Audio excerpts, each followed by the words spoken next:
वसुदेवस्तुतं देवं कंसचानूरमर्दनं देवकी परमानन्दं कृष्णं वन्दे जगद्गुरुं अतसी पुष्पसङ्गासं हरणोगरशोभितं रत्नकङ्कणकेयूरं कृष्णं वन्दे जगद्गुरुं कुटिलालकसंयुक्तं पूर्णचन्द्रनिपालनं विलसत्कुण्डलधरं देवं कृष्णं वन्दे जगद्गुरुं मन्दारगन्धसंयुक्तं चारुहासं चतुर्भुजं हरिगिरिञ्चावसूडाङ्गं कृष्णं वन्दे जगद्गुरुम्. ஸ்ரீமத் பாகவத புராணம் என்பது நாம் அனைவரும் கடைப்பிடிக்க வேண்டிய பொதுவான தர்மங்கள் என்ன, ஸ்ரீகளின் தர்மம் என்ன, மேற்கொண்டு அந்த தர்மத்தின் நிலை என்ன, இதெல்லாம் தெரிவிக்க வந்தது. அதிலே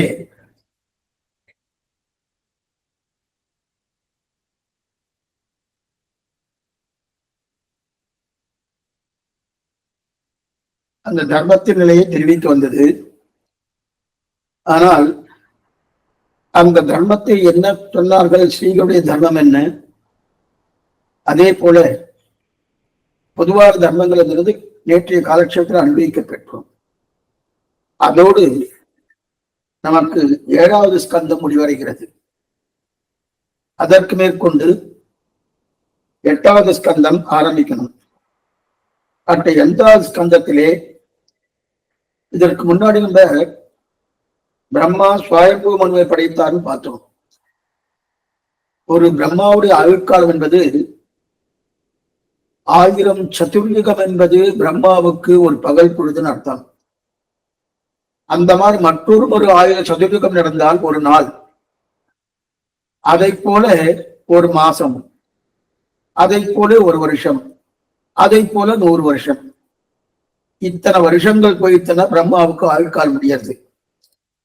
இது நம்முடைய ஆயுஷ் கணக்கு வேறு, தேவர்களுடைய ஆயுஷ் கணக்கு வேறு, பிரம்மாவுடைய ஆயுஷ் கணக்கு வேறு.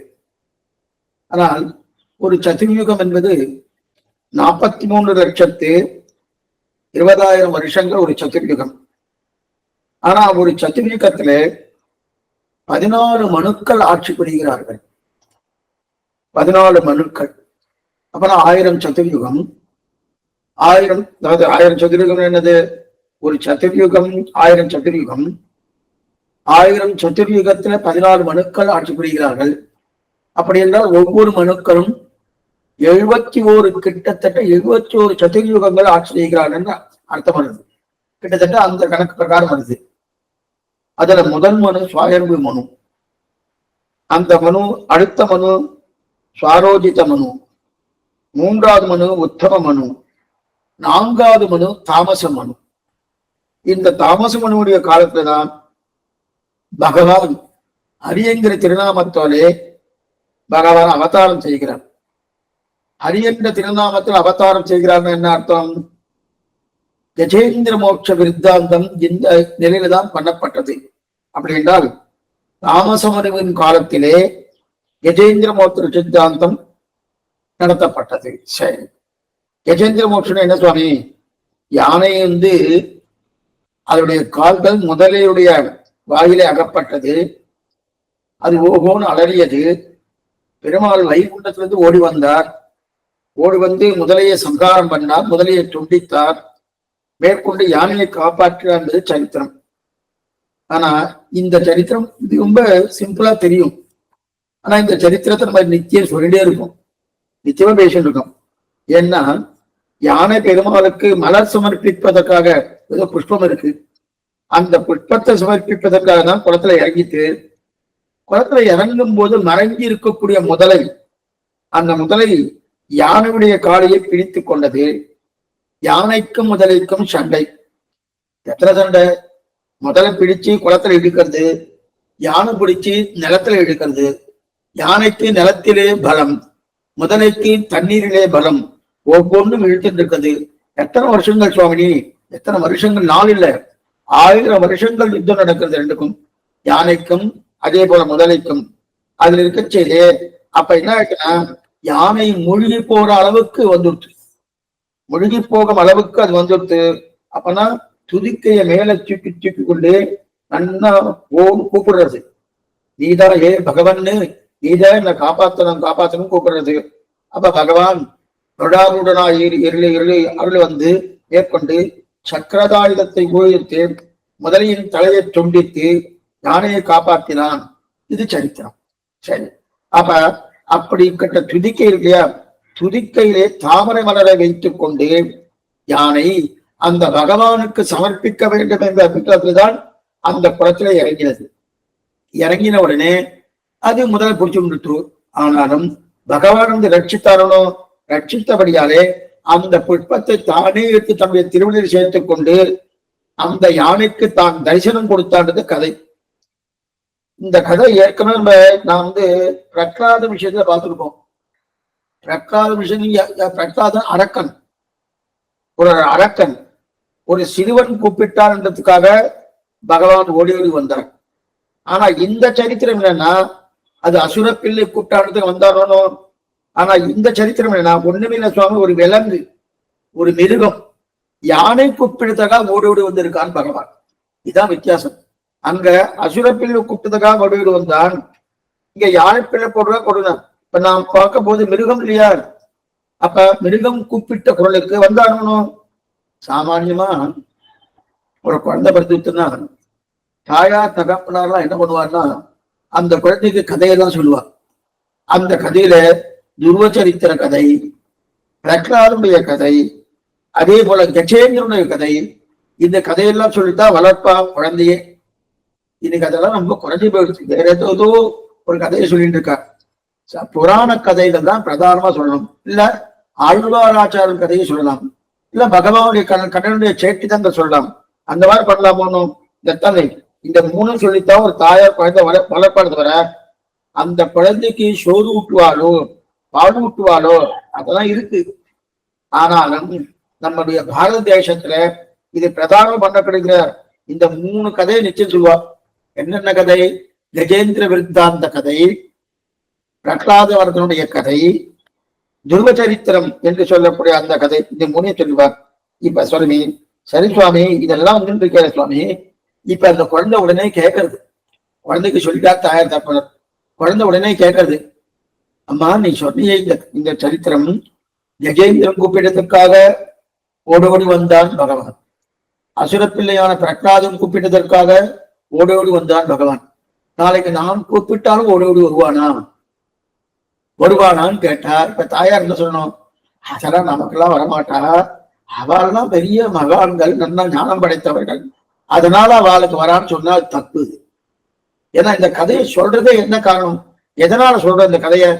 இப்ப பாகவதமே எதுனா, பகவான் மேல ஒரு நம்பிக்கை ஏற்பட்டு அந்த பாகவதத்தில் சொல்லப்பட்ட கதைகளுக்கு எப்படி பகவான் ஓடோடி வந்து ரட்சித்தானோ, அதே போல நம்மையும் ரட்சிப்பான் என்கிற நம்பிக்கை வருவதற்காகத்தான் இந்த கதையே. அப்படி இருக்கும்போது இல்ல கதையெல்லாம் இருக்கு, வாஸ்தவம் தான், அது கதை சுவாமி, நிஜம் கிடையாது அப்படின்னு சொல்லவே படாது. ஏன்னா அவளுக்கு எப்படி கஜேந்திர ஆழ்வானுக்கு எப்படி ஓடி வந்தானோ, பிரகலாத வரதனுக்கு எப்படி ஓடி வந்தானோ, அதே போல பிள்ளாய் நீ கூப்பிட்டாலும் ஓடி வருவான் அப்படின்னா, ஓடி வருவான்னா உண்மையா இருக்கணும், அந்த கூப்பாடு உண்மையா இருக்கணும். ஓ அவெல்லாம் கூப்பிட்டுருக்கா நானும் கூப்பிடுறேன், அது பிரயோஜனம் இல்லை. உண்மையான பக்தி, உண்மையான ஆர்த்தி, நேர்மையான இருக்கக்கூடிய ஒரு நிலை, இதை வைத்துக் கொண்டு சாஸ்திரம் சொன்னபடி இருக்கக்கூடிய நிலையில வைத்துக் கொண்டு பகவானை அழைத்தால் நிச்சயம் வந்தே தீர்வன். அவன் வராம இருக்கவும் மாட்டான். ஆனா அந்த நம்பிக்கை ஜட அத்தியவசாயம் ஒவ்வொரு தாய்க்கும் இருக்கணும், ஒவ்வொரு குழந்தைக்கும் இருக்கணும். அது யாருக்கு முதல்ல பண்ணணும்? தாய் தான் குழந்தைக்கு ஊட்டணும். பால் ஊட்டுவாளோ சோறு ஊட்டுவாளோ அதெல்லாம் ரெண்டாம் பட்சம். முதல்ல இதை ஊட்டணும். ஏன்னா ஆண்டாள் அப்படிதான் வளர்த்தார் பெரியாழ்வார். கண்ணனுடைய சேட்டிதங்கள் கடைசியில் என்ன ஆயிட்டு, ஒண்ணுமே இல்லை, ஒரு 4 வயசு வந்த உடனே கண்ணனையே மனம் புரிய போகிறேன், மானிடவர்க்கென்று பேச்சுப்படையில் வாழ்கின்றேன் கண்டாய் மன்மதனையும் தெரிவித்தாலே ஆண்டாள். அப்ப ஆண்டாளுடைய நிலை என்ன? அத்தனை தூரம் பெரியாழ்வார். தாயார் தகப்பனா ரொம்ப முக்கியம். குழந்தைகள் வளர்க்கிறதுன்றது இன்னைக்கு என்ன ஆயிடுச்சுன்னா, குழந்தை பெரியோர்களே பெற்றோர்களே ஒரு மாதிரி இருக்கா. அவ முதல்ல அனுஷ்டானத்தை கொண்டு வரணும். அவ முதல்ல அனுஷ்டானத்தை கொண்டு வந்தா தான் குழந்தை அனுஷ்டானத்தை இருப்பா. தவிர அனுஷ்டானமே இல்லைன்னா குழந்தை அனுஷ்டானத்துக்கு வராது. அப்ப அனுஷ்டானம் என்ன அனுஷ்டானம்னா தான் நித்தியபடி திருவாராதனை பண்ணணும், நித்தியபடி செவ்வா காலம் பண்ணணும், நித்தியபடி பகவான தியானம் பண்ணணும், நித்தியபடி சந்தியாவனம் பண்ணணும். இதெல்லாம் இருக்கணும். இதெல்லாம் நான் பண்ண மாட்டேன், நான் உட்காந்து டிவி பார்த்துட்டே இருக்கேன். குழந்தை நீ பண்ணு சிறுவை சேச்சே நீ பண்ணுன்னா பண்ண மாட்டேன். அதனால தாயார் தகப்பனார் என்னைக்குமே இதெல்லாம் என்ன இதுக்கு சொல்றது என்ன, கஜேந்திர விருத்தாந்தம் கதை ரொம்ப முக்கியம். இதோட பலன் சொல்ல போறாரு.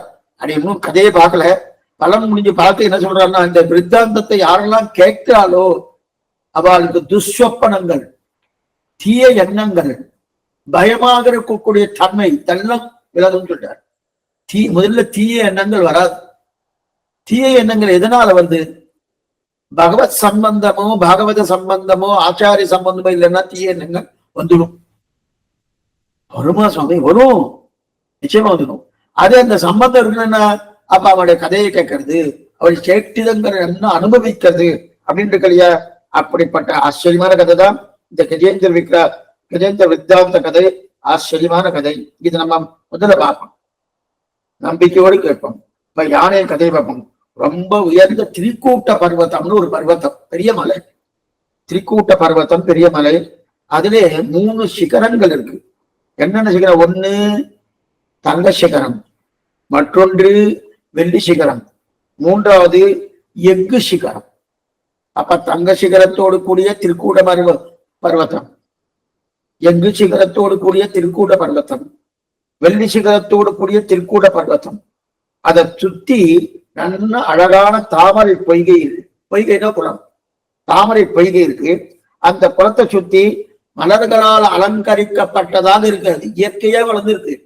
பூர்த்தியா நல்ல புஷ்பங்கள், சமர்த்தியான புஷ்பங்கள் பூர்த்தியா இருக்கு. அப்படி பார்த்தாலே ரொம்ப ஆனந்தமா இருக்கு. நீங்க சித்திரக்கூடம் போறேன்னு வச்சுக்கோ, எங்கெங்கயோ குடவாசத்தலம், கோடை வாசத்தலம் போயிட்டு இருக்க போறோம். அதான் தேவையில்லை. சித்திரக்கூடம் போடுங்க, ரம்யமா இருக்கும், ஆச்சரியமா இருக்கும். அப்படிப்பட்ட இடம். அதே போல இங்க அவ்வளவு நல்லா இருக்கு. இந்த திருக்கூட பர்வத்தம் சுத்தி ரொம்ப அழகா இருக்கு. அப்படிப்பட்ட அந்த அழகு மட்டும் இல்ல, ரொம்ப ஆனந்தமா இருக்கு.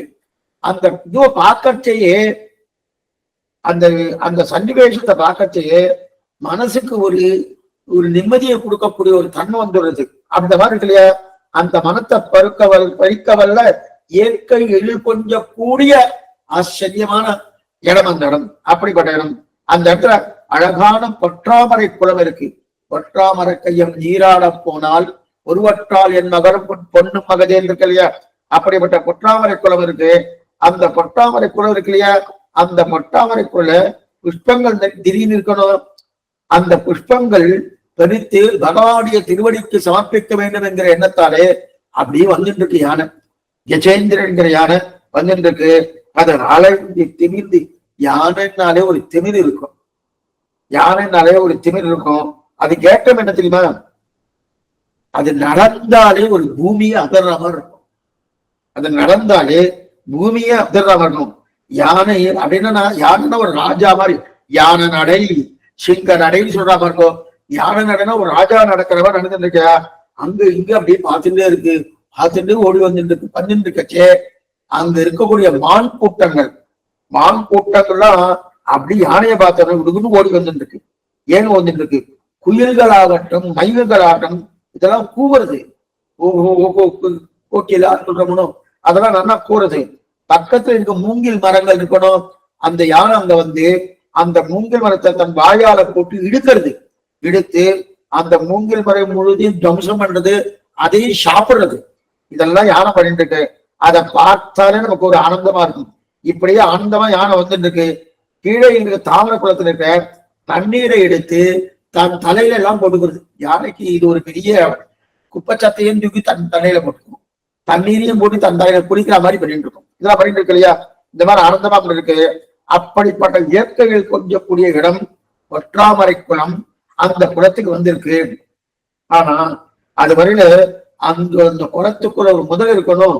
அந்த முதலை நம்மளுக்கு காத்துட்டு இருக்கு. யானை வரும். யானை வந்ததுக்கு அப்புறம் நம்ம யானுடைய காலை எடுத்து, ஏன்னா அதுக்கு ஆகாரம் என்னது? மாமிசத்தான ஆகாரம். அந்த ஆகாரத்தை நம்ம பிடிச்சுக்கலாம்ன்றதுக்காக யானை வர்றதுக்காக காத்துட்டு இருக்கு, ஆகாரத்துக்காக. ஆனா அந்த குளத்துக்குள்ளேயே குமுத மலர் என்ன, ஆம்பல் மலர் என்ன, செங்கநீர் மலர் என்ன, இருவாட்சி மலர் என்ன, இந்த மலர்கள்லாம் அழகா அந்த தங்கத்தாமரை நடுவுல நல்லா மலர்ந்து இருக்கு. நல்ல நல்ல நல்ல புஷ்கலமாக இருக்கு.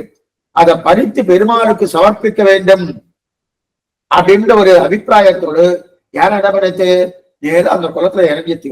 குளத்துல இறங்கி சுவாமி இந்த இடத்துல யானையுடைய நிலை என்ன, முதலையுடைய நிலை என்ன, அது ஒரு சாபவசத்தாலே யானை ஆயிடுத்து, முதலையும் ஒரு சாபவசத்தாலே முதலை ஆயிடுத்து. இதனுடைய சரித்திரம் பின்னாடி சொல்றேன். எதனால சுவாமி முதல்ல வந்து இது இந்த சரித்திரம் கஜேந்திர விருத்தாந்த சரித்திரத்துக்குன்னே திருவல்லிக்கேணி ஒரு பாசுரம், திருவல்லிக்கேணிக்குன்னு திருவங்கை ஆழ்வார் 10 பாசுரம் மங்களாசாசனம் பண்ணியிருக்கார்.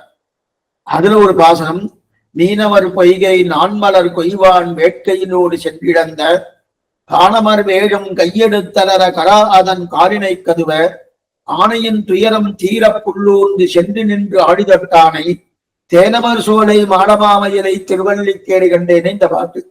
இந்த பாட்டு அங்க வரைச்ச பின்னாடி வச்ச சொல்றேன். எதுக்கு சொல்ல வந்தேன்னா, முதல்ல நல்லா காத்துட்டு இருக்கு, முதல்ல காத்துட்டு இருக்கணும். இந்த புஷ்பத்தை பறிக்கிறதுக்காக முதல்ல காலை வச்சுட்டோம். காலை வச்சதுதான் தாமசம். உடனே என்ன பண்ணுது, வாயை திறந்து அந்த காலை நன்னா பிடிச்சு கொடுத்து, கெட்டியா பிடிச்சு கொடுத்து, இது பிடிச்சிருந்து அழுத்துறது அப்படியே. தன்னுடைய பல் இருக்கணும், முதலைக்கு எத்தனை பற்கள் இருக்கும், அந்த பற்களால அப்படியே அழுத்துறது. யானை தப்பிக்கிறதுக்கு என்னென்னோ முயற்சி எல்லாம் பண்றது, நிலத்துல இழுக்கிறது, நிலத்துல நல்லா இழுக்கிறது இருக்க. ஆனா முதலை இருக்கிறது ஜலத்துல இருக்கு, யானை நிலத்துல இருக்கு. எத்தனை இழுத்தாலும் எப்போதுமே முதலைக்கு தண்ணீர்ல தான் பலம், யானைக்கு நிலத்துலதான் பலம். ஆனா முதல்ல தண்ணீர்ல இருக்கு, யானை ஜலத்துல இருக்கு. இருந்தாலும் அந்த தண்ணீர்ல 2 காலம் வச்சு தோணும். முதல்ல தண்ணீரை காலை வச்சது முடியாதுன்னு முதல்ல வந்து அந்த ஒரு காலை பீடிச்சுட்டு அப்படி இருக்கச்சது பாதி தண்ணீருக்கு வந்து தோணும். அதனால இப்ப பலம் யாருக்கு அதிகமா இருக்குன்னா முதலைக்கு தான் அதிகமா இருக்கு. முதலை பூர்ணமான தண்ணீருக்குள்ள முதலை இருக்கு, ஆனா பூர்ணமான நிலத்துல யானை இருக்கானா இல்ல. இப்ப பலம் ஏன்னா முதலைக்கு பலம் தண்ணீரில், யானைக்கு பலம் நிலத்துல. அப்படி கொண்டு யுத்தம் நடக்குது, தொந்த யுத்தம்னு பேரு. அந்த யுத்த யுத்தம் நடந்தது. எத்தனை நாள் நடந்தது சுவாமி? 4 வருஷமா 1000 வருஷங்கள் தொந்த யுத்தம் நடக்குது. யானைக்கும் சுவாமி 1000 வருஷம் யானை இருக்குமா? அதே போல முதலை இருக்குமான்னா இது சாபவசத்தால வந்தது இல்லையா? அது மட்டும் அந்த நடந்த சரித்திரம் வந்து கிருத்தயுகத்துல. கிருத்தயுகத்துல ஒருத்தர் 10,000 வருஷம் 20,000 வருஷம் இந்த மாதிரி இருந்துட்டு இருப்பா. ராமனே 11,000 வருஷம் திரேதாயுகத்துல இருந்திருக்கார். இது சொல்ல வந்தன.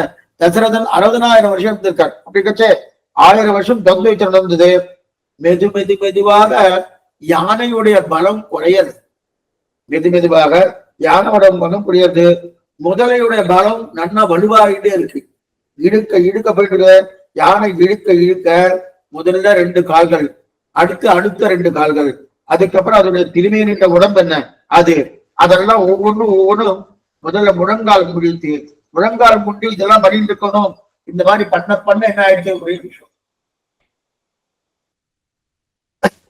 அந்த யானை பிடிச்சி தரையில இழுக்க அதுக்கு பலம் நல்லா இருந்ததுன்னா நல்லா தரையில இழுத்துருக்கணும்.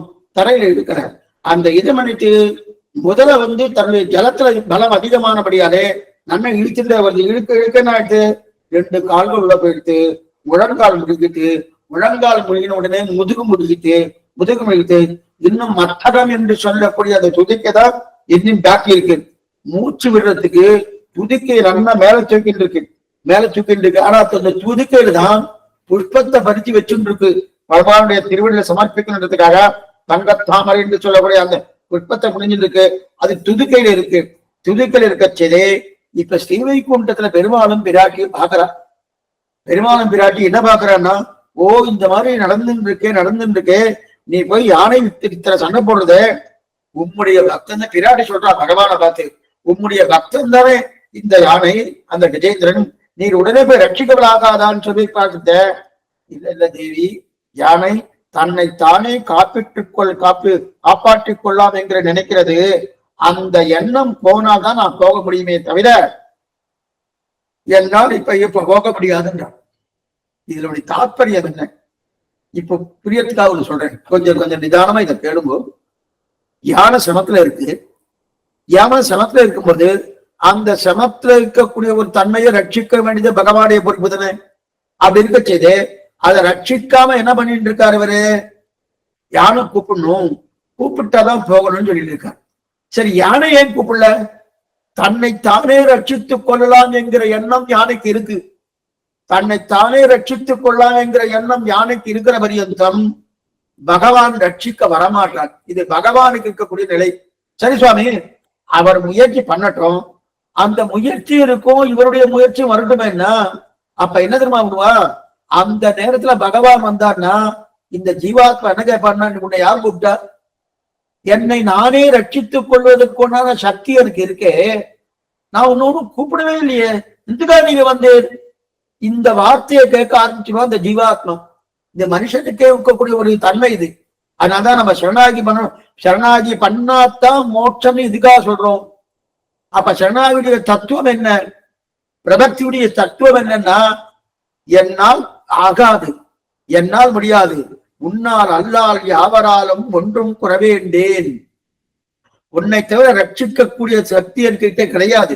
நீர்தான் எனக்கு ரட்சத்தை பண்ண வேண்டுமே தவிர என்னை நானே ரட்சித்துக்கணும். ஸ்வரட்சணே சுவாம்பயம் ஒழிகை, என்னை நானே ரட்சித்துக் கொள்ளக்கூடிய தன்மை என்னிடத்தில் இல்லை, என்கிட்ட கிடையாது, எனக்கு அந்த சக்தியும் கிடையாது.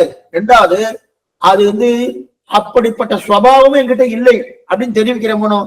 இப்ப பிராட்டி கேட்கிறார், நீர் போய் ரட்சிக்கலாமே, அதான் சிரமப்பட்டு இருக்காளே, நீ போய் ரட்சிக்கலாமன்னா நான் இங்க ரட்சிக்க முடியாது.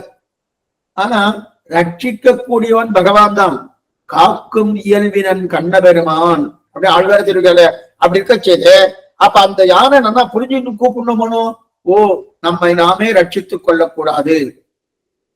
சரி சுவாமி, அப்ப நம்ம நாமே ரட்சித்துக் கொள்ளக்கூடாதுன்னா பகவான் ரட்சிக்கிறோம்னா அப்ப எனக்கு ரட்சிக்கக்கூடிய சக்தி இருந்தாலும் ரட்சித்துக் கொள்ளக்கூடாதா? கொஞ்சம் தானே இது கேட்கணும். என்னை ரட்சித்துக் கொள்ளக்கூடிய சக்தி இருக்கு, ரட்சித்துக் கொள்ளக்கூடாதுன்னா ரட்சிக்கக்கூடிய தன்மை என்பது ஆத்ம ரட்சணம் இங்க பிரதானம். ஆத்ம ரட்சணத்தை தான் இங்க பிரதானமா சொல்றது. அப்பனா என்னை நானே ரட்சித்துக் கொள்ள முடியுமா முடியாதுன்னா, முடியும்னா ரட்சித்துக் கொள்ளாமன்னா, முடியுமா இருந்தாலும் பகவான் தான் ரட்சிக்கிறோம் என்கிற எண்ணத்தோடு தான் இருக்கணும். இது ஒரே ஒரு எக்ஸாம்பிள் சொல்றேன்.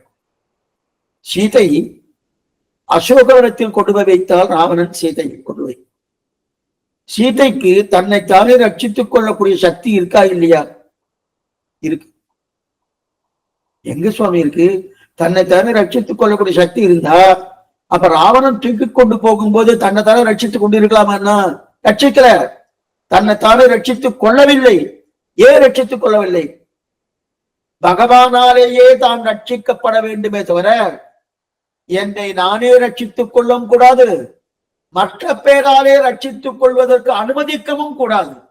இரண்டு நிலை உண்டு. மற்ற பேர் ரட்சிப்பதற்கு அனுபவிக்கவும் கூடாது, என்னை நானே ரட்சித்துக் கொள்ளவும் கூடாது. ஏன்னா அங்க போனவுடனே எவ்வளவு இன்சித்தான் ராவணன், அத்தனை இன்சையும் தான் பொறுத்து கொண்டிருந்தால் தவிர தன்னை ரட்சிப்பதற்கு ஒண்ணுமில்லை. ஹனுமானுக்கு வான நெருப்பு வச்சுன்னு அந்த நெருப்பு உன்னை சுடாமல் இருக்கட்டுன்னு அந்த அனுகிரகத்தை சீதை தான் பண்ணினான், சுடவே இல்லை. அதே போல அதே நெருப்பு ராவணா உன்னை சுடட்டும்னு ஒரு வார்த்தை சொன்னா ராவணன் பஸ்மமா எழுவான்.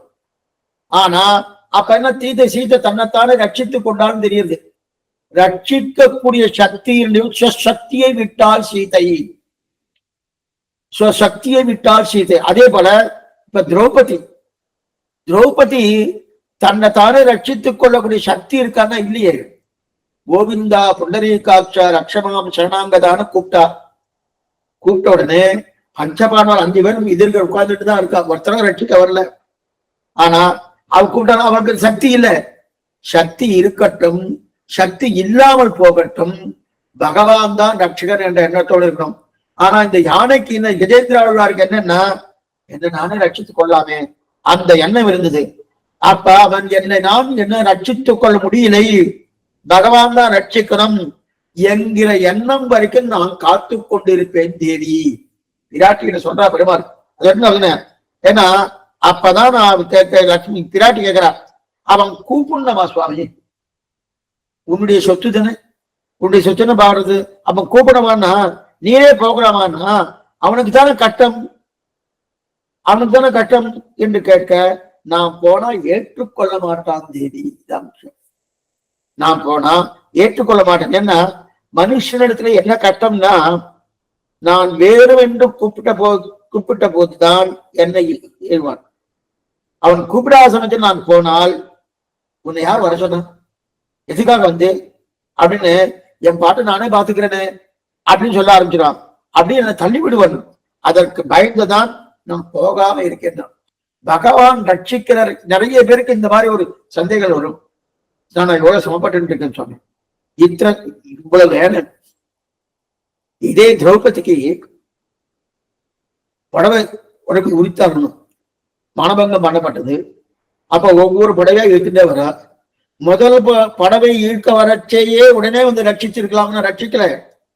கடைசி முடி அவர போறது, அப்பதான் வந்து ரட்சிக்கிறோம். ஏன் சுவாமி கடைசி வரைக்கும் பேசாம இருக்கணுமா?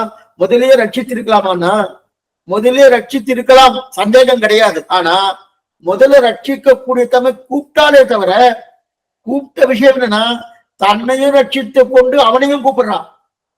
அதுதான் திரௌபதி பண்ண காரியம் என்னன்னா, ஒரு கையாலே தன் புடவையை பிடிச்சு கொண்டு, ஒரு கையாலே கோவிந்தா புண்டரீகாட்சா ரக்ஷமாம் ஜனநாயகதானா, பூர்ணமாக அவனிடத்தில் நம்பிக்கை இல்லை. தன்னை தானே ரட்சித்துக் கொள்ள வேண்டும் என்கிற நிலை ஏற்பட்டு அதையும் ஒரு பாதியில வைத்துக் கொண்டு மற்றொரு பாதியிலே பகவானையும் பிரார்த்திக்கிறார் இல்லையா? இந்த நிலைக்கு அவருக்கு ஆகவே ஆகாது.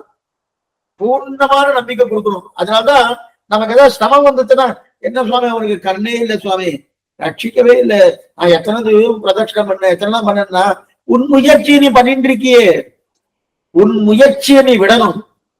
ஸ்வரட்சனே சுவான்பயம் வழிகை, என் முயற்சி விட்டாச்சுன்னா மூர்த்தியா போயிட்டு வந்தா நம்பிக்கை இல்லைன்னு அர்த்தம். ரட்சிஷ செய்தி விஸ்வாசகா, ஒரு பிரபத்தி எப்படி வினவனா, பகவான் ரட்சித்தே தீர்வனுங்கிற விசுவாசம் இருக்கணும். ஆணுக்குள்ய சங்கல்பகா பிராத்திகூல்ய வர்ஜனம் ரட்சிஷி விஸ்வாசகா, அவன் ரட்சித்தே தீர்வென்ற ஒரு விசுவாசம் இருக்கணுமோ. அந்த விசுவாசம் இருந்துட்டு வச்சுக்கீங்க, இருகையும் விட்டேனே திரௌபதியை போல, நீ திருக்குறள் பெண்பிள்ள வார்த்தை. அந்த மாதிரி ரெண்டு கையை விட்டு கூப்பிடணுமோ, ஒரு கையை பிடிச்சிருந்தா வரமாட்டான், கடைசி நிமிஷம் தான் பகவான் தரணும். அதே போலதான் இங்க தன்னுடைய முயற்சியை பண்ணிண்டே கூப்பிடல, ஆனா பண்ணிண்டே தான் இருக்கான் கஜேந்திர ஆழ்வார். அதுக்கப்புறம் அவன் பாட்டை என் பாட்டை நான் பாத்துக்கிறேன்னு எதுக்கு வந்துட்டு இல்லையா? அதனால்தான் இப்ப ஒன்னும் புரியல. அப்படின்னா விலகியே இருப்பாரான்னா என்ன பாருங்க. அப்பனா பகவான் என்ன நான் இந்த மாதிரி சமப்பட்டு இருக்கேன் பார்த்துட்டு பேசாம இருப்பாரான்னா அது அர்த்தம் இல்லை.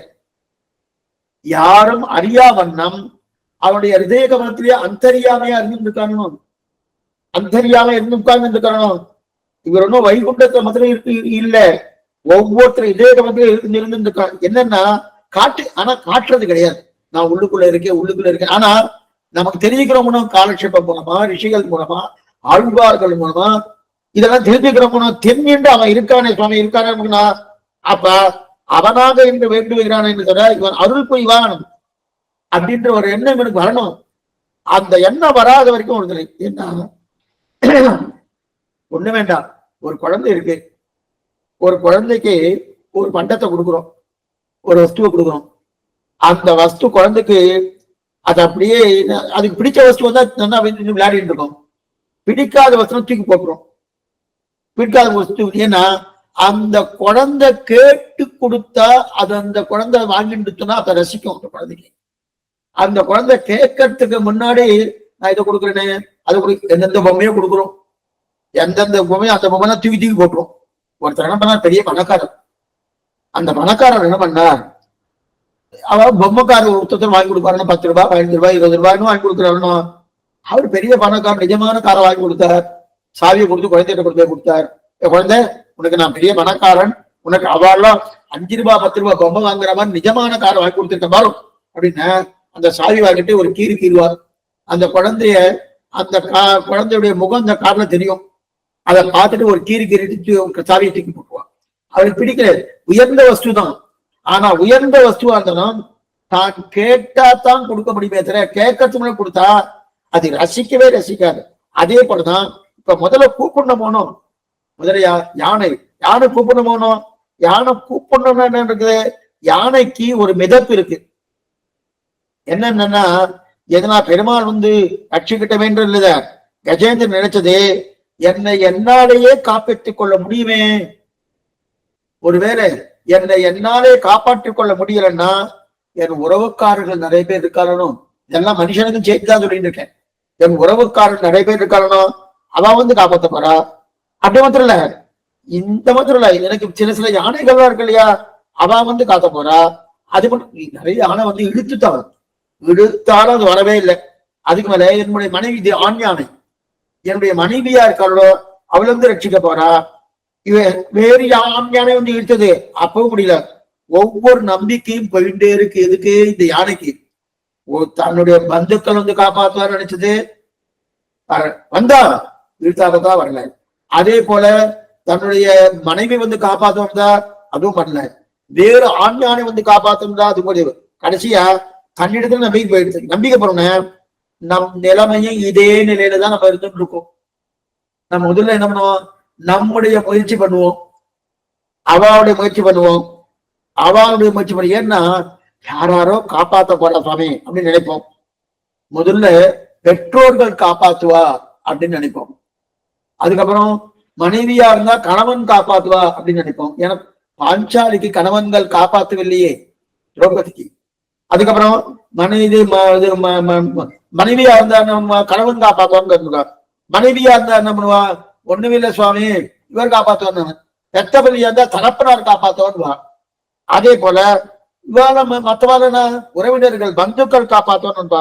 சில பேர் என்ன பண்ணுவா? சுவாமி பந்துக்கள்லாம் எனக்கு நம்பிக்கை இல்லை, என்னுடைய நண்பர்கள் காப்பாத்துவான்னு நினைக்கிறப்பனோ இத்தனையும் யாரும் காப்பாற்ற போறதில்லை. கடைசியா என்ன நினைப்பா? சுவாமி நான் சேமிப்பு பணம் எடுத்து வச்சிருக்கேன், வைக்கமாநிதி நிறைய எஃப்டில நிறைய போட்டிருக்கேன், அந்த பணம் என்ன காப்பாத்தணும்னு நினைச்சிட்டு இருப்பா. அந்த பணம் அதுவும் காப்பாத்தாது. இன்னைக்கு நான் என்னன்னா பேங்க்ல இத்தனை வட்டி கொடுக்குறான்னு சேர்த்து வைக்கிறாங்க. அதுவும் இன்னைக்கு எத்தனை தினம் ஆயிடுச்சு? 20 வயசு, 5 வயசு வந்தாலே போறோம். 15 கிட்டத்தட்ட 60 வயசு வரைக்கும் உங்களுக்கு எத்தனை நிச்சயமா ஒவ்வொரு மாசம் 30,000 ரூபாய் கொடுக்குறேன், இதை கட்டிட்டே வாக்கும் அப்படின்ற. 60 வயசு வரைக்கும் நான் இருப்பேனா நீங்க ஒரு கேரண்டி கொடுக்க முடியுமா? 5 வயசுல இவருக்கு எடுக்க சொல்றான். 60 வயசுல இருப்பேன், அது கொடுக்க மாட்டேன். எதுக்கு சொல்ல வந்தேன்னா, அப்ப இத்தனையும் காப்பாத்து நினைக்கிறா இல்லையா? இதெல்லாம் விட்டுட்டு பணமுடைய சொத்து காப்பாத்து நினைக்கிறா.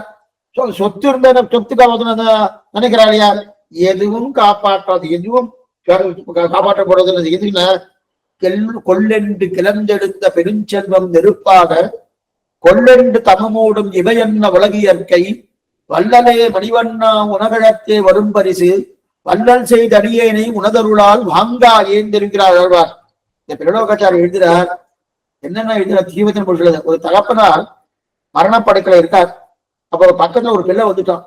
பிள்ளை ஒரு காகிதத்தை கையில கொடுத்து, அப்பா இதுல கையெழுத்து போடு, அப்பா இதுல கையெழுத்து போடு, அப்பா இதுல கையெழுத்து போடுன்னு இருக்கான். இன்னும் 2 நிமிஷம் தான் அவருக்கு பிராணம் போகணும். அந்த தகப்பனாருக்கு பிராணம் போடுறது, இல்ல கையெழுத்து போடுன்னா அவரால் வாயில கஞ்சி ஊத்தினா கூட அந்த கஞ்சி வெளியில வருது. அந்த நிலையில இருந்திருக்காரு. ஆனா ஸ்மரணம் இருக்கு, நம்ம யாரும் தெரியாது, நல்லா பேசிட்டு தான் இருக்காரு. அந்த நிலையில இருக்கச்சே கண்ணோ பஞ்சரைச்சு போயிடுற மாதிரி இருக்கு. வாயாலே வார்த்தை வரல. கையெழுத்து போடுன்னா அது மட்டும் நல்லா கேட்கறது. அப்ப கையெழுத்து போடுங்கன்னு இந்த தகப்பனார் புரிஞ்சுட்டு, இது எதுக்காக கையெழுத்து போடுறீங்க கேட்கறேன்னு பிள்ளைய பார்த்து கேட்கிறான். உனக்கு எங்கெங்கெல்லாம் சொத்து இருக்கு எனக்கு தெரியலையே, எனக்கு சொல்லியிருந்தாங்கன்னா அந்த சொத்தை நான் அனுபவிக்கணும்னோ, அதுல எங்கெங்கெல்லாம் சொத்து இருக்கோ அந்த சொத்தெல்லாம் எனக்கு தெரியணுமோ, அதனால நீ கையெழுத்து போட்டேன்னா உன் சொத்து எதெல்லாம் இருக்கோ, என் சொத்து எதெல்லாம் இருக்கோ அதெல்லாம் என் பிள்ளைக்கு அப்படின்னு கையெழுத்து போட்டுரு அப்படின்னா, சரி கையெழுத்து போடுறேன். கூடவே ஒண்ணு இருக்கு. என்ன இருக்குன்னா, பெரிய கடன் இருக்கு. இந்த சொத்து அந்த சொத்துக்கு வாங்கின கடன், அந்த சொத்தை காட்டின அதிகமான கடன் இருக்கு. அந்த கடனையும் சேர்த்து கையெழுத்து போட்டுமானா அடுத்த நிமிஷம் பிள்ளைய காணுன்றான். அடுத்த நிமிஷம் பிள்ளைய காணும் தெரிவிக்கிறார் பிரலோகாச்சாரியர். இப்படி இருக்கிற நம்பி நம்ம வாழோம். எதுக்கு சொல்ல வந்தோம்னா, அப்ப யானை என்னது? தன்னை நம்பித்து. யானை என்ன பண்ணுது? தன்னை நம்பித்து. எனக்கு பலம் இருக்கு. இது என்ன சாதாரண நீர்ப்புழு. முதலையே யானையை நம்ம கம்பேர் பண்ணும்போது, முதலை சாதாரண நீர்ப்புழு, யானை எவ்வளவு பெரியது, எத்தனை பலம். அந்த பலம் இருக்கச்சே இது என்ன பண்ண போறது அப்படின்னு நினைச்சிருந்தோ. அப்ப தன்னை தானே நம்பித்து தன் பலத்தை நம்பிட்டு நம்ம நம்புறவரையிடம் பகவான் நம்ம ரட்சிக்க வருதே கிடையாது. நம்ம நம்பின்னு இருக்குமோனோ சரணாகதி என்பது அதேதான், பிரபக்தி என்பது அதுதான். என்னிடத்தில் நம்பிக்கை இல்லை அப்படின்னு என்ன அர்த்தம்? என்னை நான் ரட்சித்துக் கொள்வதில் எனக்கு அன்பயம் இல்லை எங்க தெரியுகிறோமோ, அப்ப அந்த அன்பயம் இருக்கிற வரைக்கும் பகவான் வருதலை. என்னால் என்னை காத்து கொள்ள இழையாது என்று புரியும். இதுதான் உண்மை. உண்மை அதுதான். என்னால் என்னை ரட்சித்துக் கொள்ள முடியுமானா முடியாது. என்னால் என்னை ரட்சித்துக் கொள்ள முடியாது என்கிற நிலை வந்துருதனோ அதுதான் உண்மை. அந்த உண்மை பயிர்வனும் காப்பாற்றிக் கொள்வது ஏன்னா, சரி சுவாமி என்னால என்ன காப்பாற்றிக் கொள்ள முடியும்னு சொல்லியாச்சுன்னா நான் இங்க இருக்க மாட்டேன். எப்பவோ சிவன் பயிர் பண்ணேன். எத்தனையோ கோடிக்கணக்கான ஜென்மங்கள் எடுத்திருக்கேன். ஒவ்வொருத்தரும் நீங்களும் அதேதான், அடியேனும் அதேதான். எத்தனையோ கோடிக்கணக்கான ஜென்மங்கள் எடுத்திருக்காச்சே, அப்பவே போயிருக்கலாமே சீவை குண்டத்துக்கு. இத்தனை நாள் சீவை குண்டம் ஏன் போகலன்னா காப்பாத்திட்டுக் கொள்றதுக்கு முடியலையே. என்னால நம்ம என்ன இருக்கோம், என்னை நானே ரட்சித்துக் கொள்வேன், என்ன நானே ரட்சித்துக் கொள்வேன் நினைக்கிறோமோ இல்லையே. அந்த நிலை இருந்தா என்னைக்கோ சீவை குண்டம் போயிருக்கணும். எப்பது முடியலையோ அப்ப இன்னும் சம பண்ணிட்டுதான் இருக்கும். ஆக மோட்சத்துக்கு போயும் வழியை செய்யும் சக்தி என்னிடத்தில் இல்லை. இத சொல்ல சொல்ல என்ன பண்ணுவான்னா, அப்ப நான் என்ன ரட்சித்துக் கொள்வதுன்னா கூடாதுன்னு அர்த்தம். சரீர சம்பந்தமாக இருக்கக்கூடிய ரட்சணம் கூடும், ஆத்ம சம்பந்தமான ரட்சணம் கூடாது. இதுதான் முக்கியம். சரீர சம்பந்தமான ரட்சணம் கூடும், ஆத்ம சம்பந்தமான ரட்சணம் கூட. சரீர சம்பந்தம் என்ன இருக்குது? இப்ப எப்படி வாசல்ல போயிட்டு இருக்கேன், வாசல்ல போயிட்டு இருக்கச்சே பெரிய பஸ் வந்துட்டு இருக்கு. சரி நான் நின்னுதானே போறோம், அது போனதுக்கு அப்புறம் போறோம். இல்ல இல்ல பகவான் ரட்சிப்பா நான் போனேன், ஆனா அடிச்சுட்டு போயிடுத்து, பகவான் ரட்சிக்கணும்னு சொல்ல முடியாது. என் தப்பு. எனக்கு விவேக ஞானம் கொடுத்திருக்கான், அந்த சித்தன் கொடுத்திருக்கான், 6வது அறிவு கொடுத்திருக்கான். அதாவது இது எதுக்கு? அப்ப கூட என்ன நாசம் வருது? சரீரம் தான் நாசம் ஆகுது, ஆத்ம நாசனம் கிடையாது. அப்ப அதுதான் நம்ம ரட்சித்துக் கொள்ளாம தவிர ஆத்ம ரட்சணம் பகவான் தான் தெரிவிக்கிறார். அப்படி இருக்க செய்து அந்த சக்தி ரட்சிக்கக்கூடிய சக்தி இடத்துல, ஆக அது அதுக்கு பிராப்தியே இல்லை. அது எனக்கு சொரூபத்துக்கு விருத்தம், பிராப்தியே இடத்துல இல்லையோ. ஆக இந்த யானை புரிஞ்சுக்கணுன்றதுக்காக பெருமாள் காத்துட்டு இருக்காரு. ஏன்னா யானை என்ன பண்ணிட்டு, எவ்வளவு பெரியவன் நான், ஒண்ணுமில்லாத நீர்ப்புழு, அந்த நீர்ப்புழு போய் என்ன எழுதுமா அப்படின்னு நினைச்சிருக்க. புரிஞ்சுக்கிறதுக்காக 1000 வருஷம் ஆயிடுச்சு. 1 வருஷம் இருக்குல்ல. இனிமே 2 நிமிஷம் தாமசம் ஆயிடுச்சுன்னா பிராணம் போயிடும். அப்பதான் என்ன பண்ணுது, யானை தும்பிக்கையை தூக்குறது, தும்பிக்கையை தூக்கி கூப்பிடுறது. ஓ என்னை என் மனைவியால் காப்பாற்ற முடியலையே, நினைக்கிறது என்னுடைய மனைவியால் காப்பாற்ற முடியலை, உறவுக்காரர்களால் காப்பாற்ற முடியலை, நண்பர்களாலே காப்பாற்ற முடியலை, என்னை என்னாலும் காப்பாற்றிக் கொள்ள முடியலை. அப்ப என்ன, இந்த துதுக்கையை தூக்கினா கூக்குரல் இட்டு கூப்பிடுறது. கூப்பிட்ட உடனே என்ன, ஓம் நமோ பகவதே தஸ்மை, ஓம் நமோ பகவதே தஸ்மை, யார் உலகத்துக்கெல்லாம் காரணமோ. கஜேந்திர விருத்தாந்தமே நிறைய விஷயத்தை நமக்கு புகுத்தக்கூடிய ஒரு தன்மை கஜேந்திர விருத்தாந்தத்துல இருக்கு.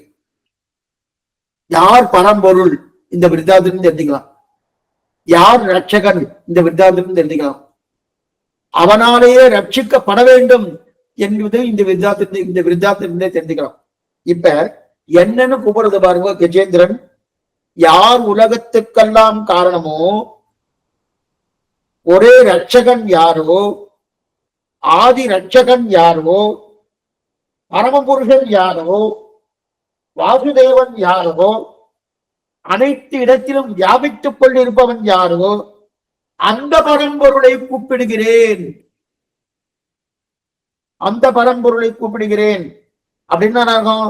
யார் இதுக்கு பரம்பொருள் அர்த்தம் பாருங்க. இந்த தன்மை சிவனுக்கு போகுமா, பிரம்மாவுக்கு போகுமா, அல்லது இந்திராதி தேவர்களுக்கு போகுமானா யாருக்கும் போகாது. அவெல்லாம் காத்துட்டு இருக்கா. ஆனா நம்ம தான் கூப்பிடும் ஆதி மூலமே என்கிற சப்தமே யாருக்கு நினைக்கிற அந்த பேரை வச்சுப்பா. பேரை வச்சுப்பான்னா அது பகவான் சிவன் நாராயண திருப்பெயர். அப்படி இருக்கச்சே கூப்பிட்டு வரணும். அப்ப என்ன பண்ணும், சிவனும் வரலை, பிரம்மாவும் வரல. அப்ப யார் மூல காரணம்? அதுதான், அது அவன் என்று வந்து காக்கட்டும். எப்படிப்பட்டவன்? அந்த பரம்பொருளே என்னை வந்து காக்கட்டும். யார் ஒருத்தருடைய நிலை யாருக்கும் தெரியாதோ, யார் அனைத்துக்கும் காப்பாளன் யாரோ, அவனே என்னை வந்து காட்பட்டும் அப்படின்னு கூப்பிடுறது யாரு? வேணும் சொல்றது, உலகத்துக்கெல்லாம் காரணம் யாரோ ஆசிரம விஷ்ணு புராணக்காரன் தெரிவிக்கிறார். நமோஸ்துதே அற்புத காரணாய அகில காரணாய நிஷ்காரணாய. நமோஸ்துதே அற்புத காரணாய அகில காரணாய நிஷ்காரணாய. அனைத்துக்கும் காரணம் யாரோ, தனக்கு ஒரு காரணம் இல்லாதவன் யாரோ, அதான் ரொம்ப முக்கியம். அனைத்துக்கும் காரணம் சில பேர் இருப்பா. என் தகப்பனா எனக்கு காரணம், ஆனா தகப்பனாருக்கும் ஒரு காரணம் இருக்காரணும். எனக்கு காரணம் என் தகப்பனார் வச்சுட்டா கூட இன்னொரு காரணம் இருக்கணும். அதே போல பகவானுக்கு இன்னொருத்தர் காரணம் இருக்கா? நதஸ்யமஸ்ய அப்யதிகஸ்ய திருஷ்யதே. ஒத்தார் மிக்கார இளையாய மாமாய ஒத்தார் எப்பொருட்கும் உயிராய் அப்படின்னு தெரிவிக்கிறார். அப்ப தன் ஒப்பார் இல்ல, தனக்கு மேம்பட்டவனும் கிடையாது சமமானவனும் கிடையாது. மேம்பட்டவனும் இல்லைன்னு சொல்லி உடனே சமமானம் இருக்கான்னு கேட்பா, சமமானம் இல்லைன்னு சொன்னா அப்ப மேம்பட்டவன் இருக்கான்னு கேட்பா. ரெண்டுமே கிடையாது. நசஸ்யமஸ்ய அப்யதிகஸ்ய திருஷ்யதேன்னு தெரிவிக்கல இல்லையா? தனக்கு ஒரு காரணம் இல்லாதவன், ஆச்சரியமான காரணம் யாரோ அப்படிப்பட்ட காரணம் வந்து என்னை ரட்சிக்கட்டும் அப்படின்னு இது விஷ்ணு புராணக்காரர் தெரிவித்தார். நம்ம ஆழ்வார் தெரிவிக்கிறார். யாரு? திருவங்கை ஆழ்வார்.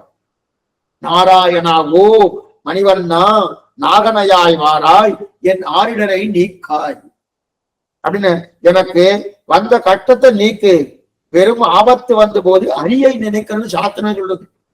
எப்பப்பெல்லாம் ஆபத்து இருக்கோ அப்ப அரிதான் மெல்ல எழுந்து அரியன்ற பேரரவம் ஆண்டாள் தெரிவித்தாலே, மெல்ல எழுந்து ஹரியன்ற பேருன்னு. அப்ப யானை ஹரிய நினைச்சது பெருமாள் ஆனந்தமா வைகுண்டத்துல இருந்துருக்கார், உட்கார்ந்துருக்கார்.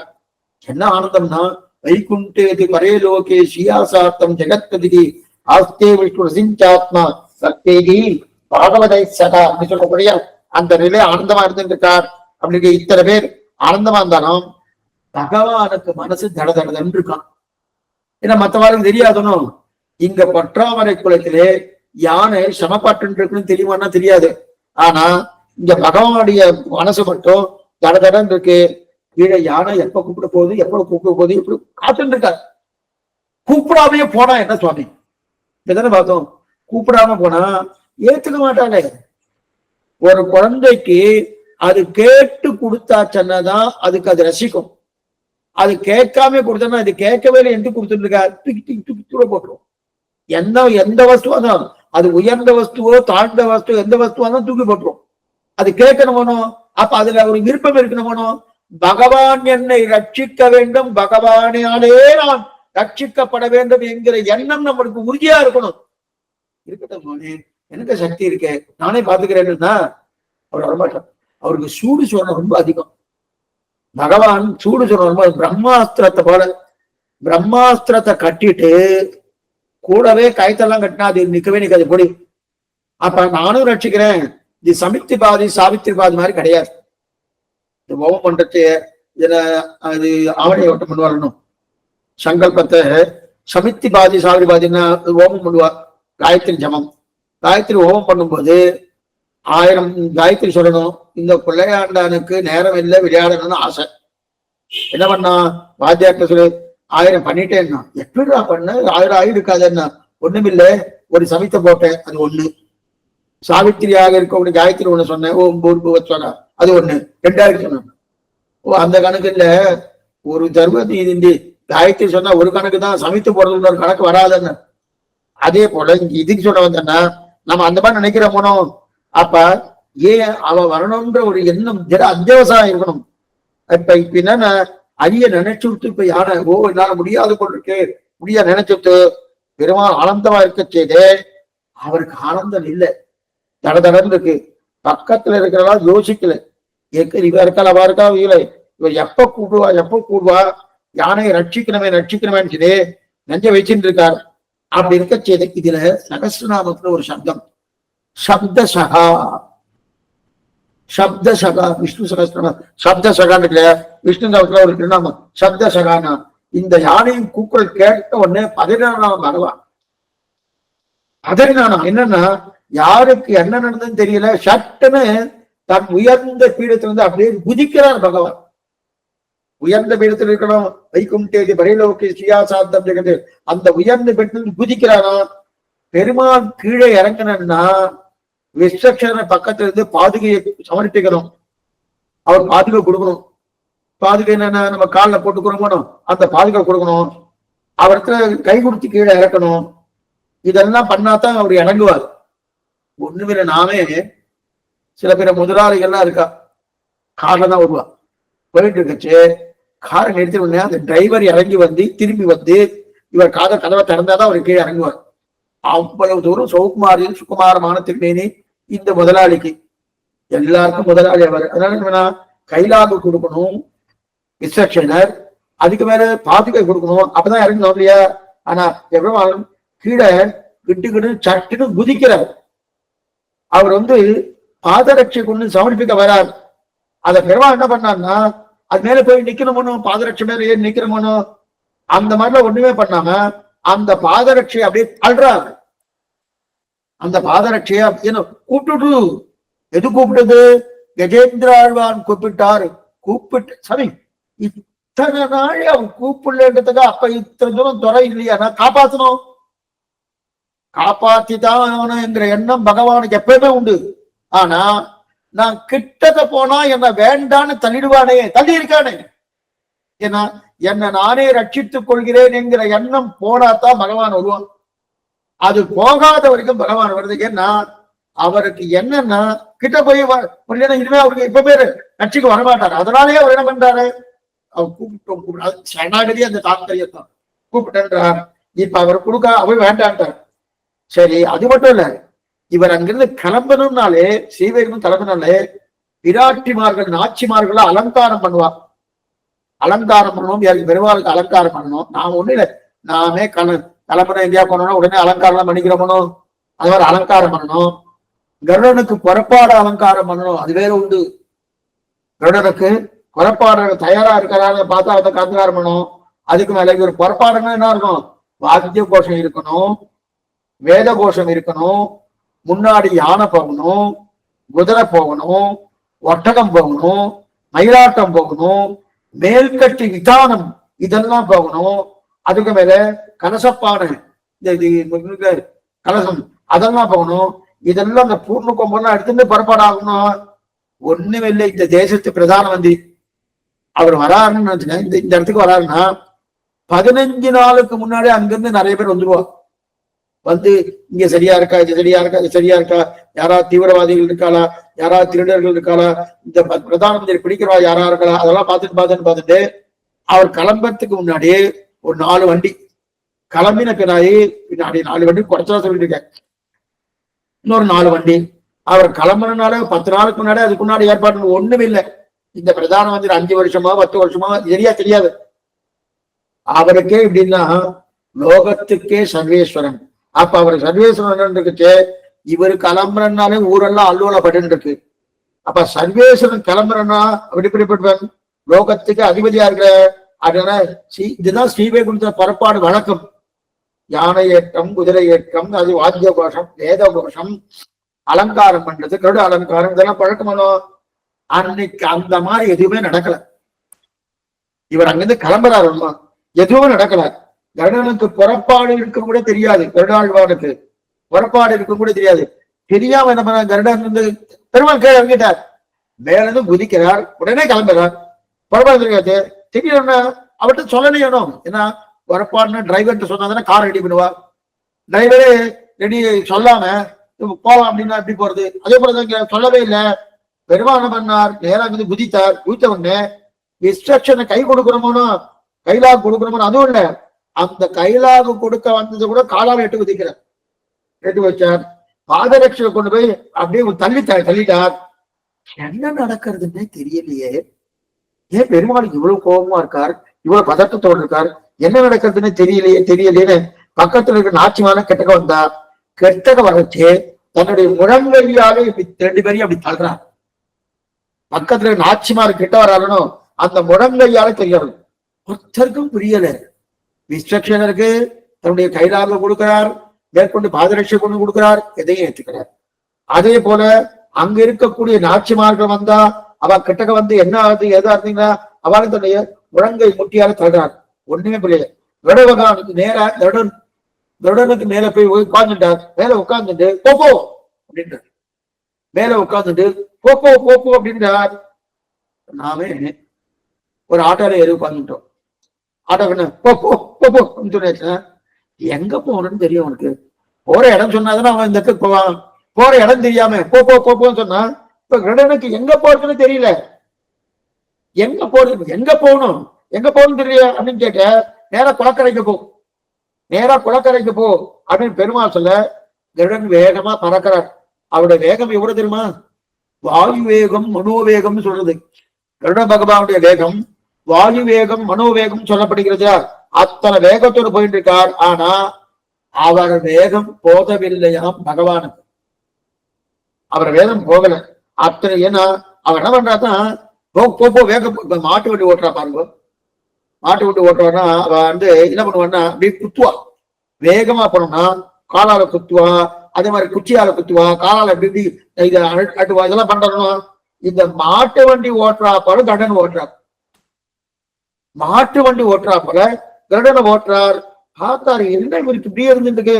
வாயு வேகம் மனோவேகத்துல போகக்கூடியவர் அப்படின்னா என்னன்னா போயிட்டு இருக்கார். ஆனாலும் அவர் வேகம் போகல. பாதி தூரம் வந்தார். வேகத்தை இந்த வேகத்தை பார்த்தா ரிஷிகளுக்கு எல்லாம் ஆச்சரியம் ஆயிடுச்சு.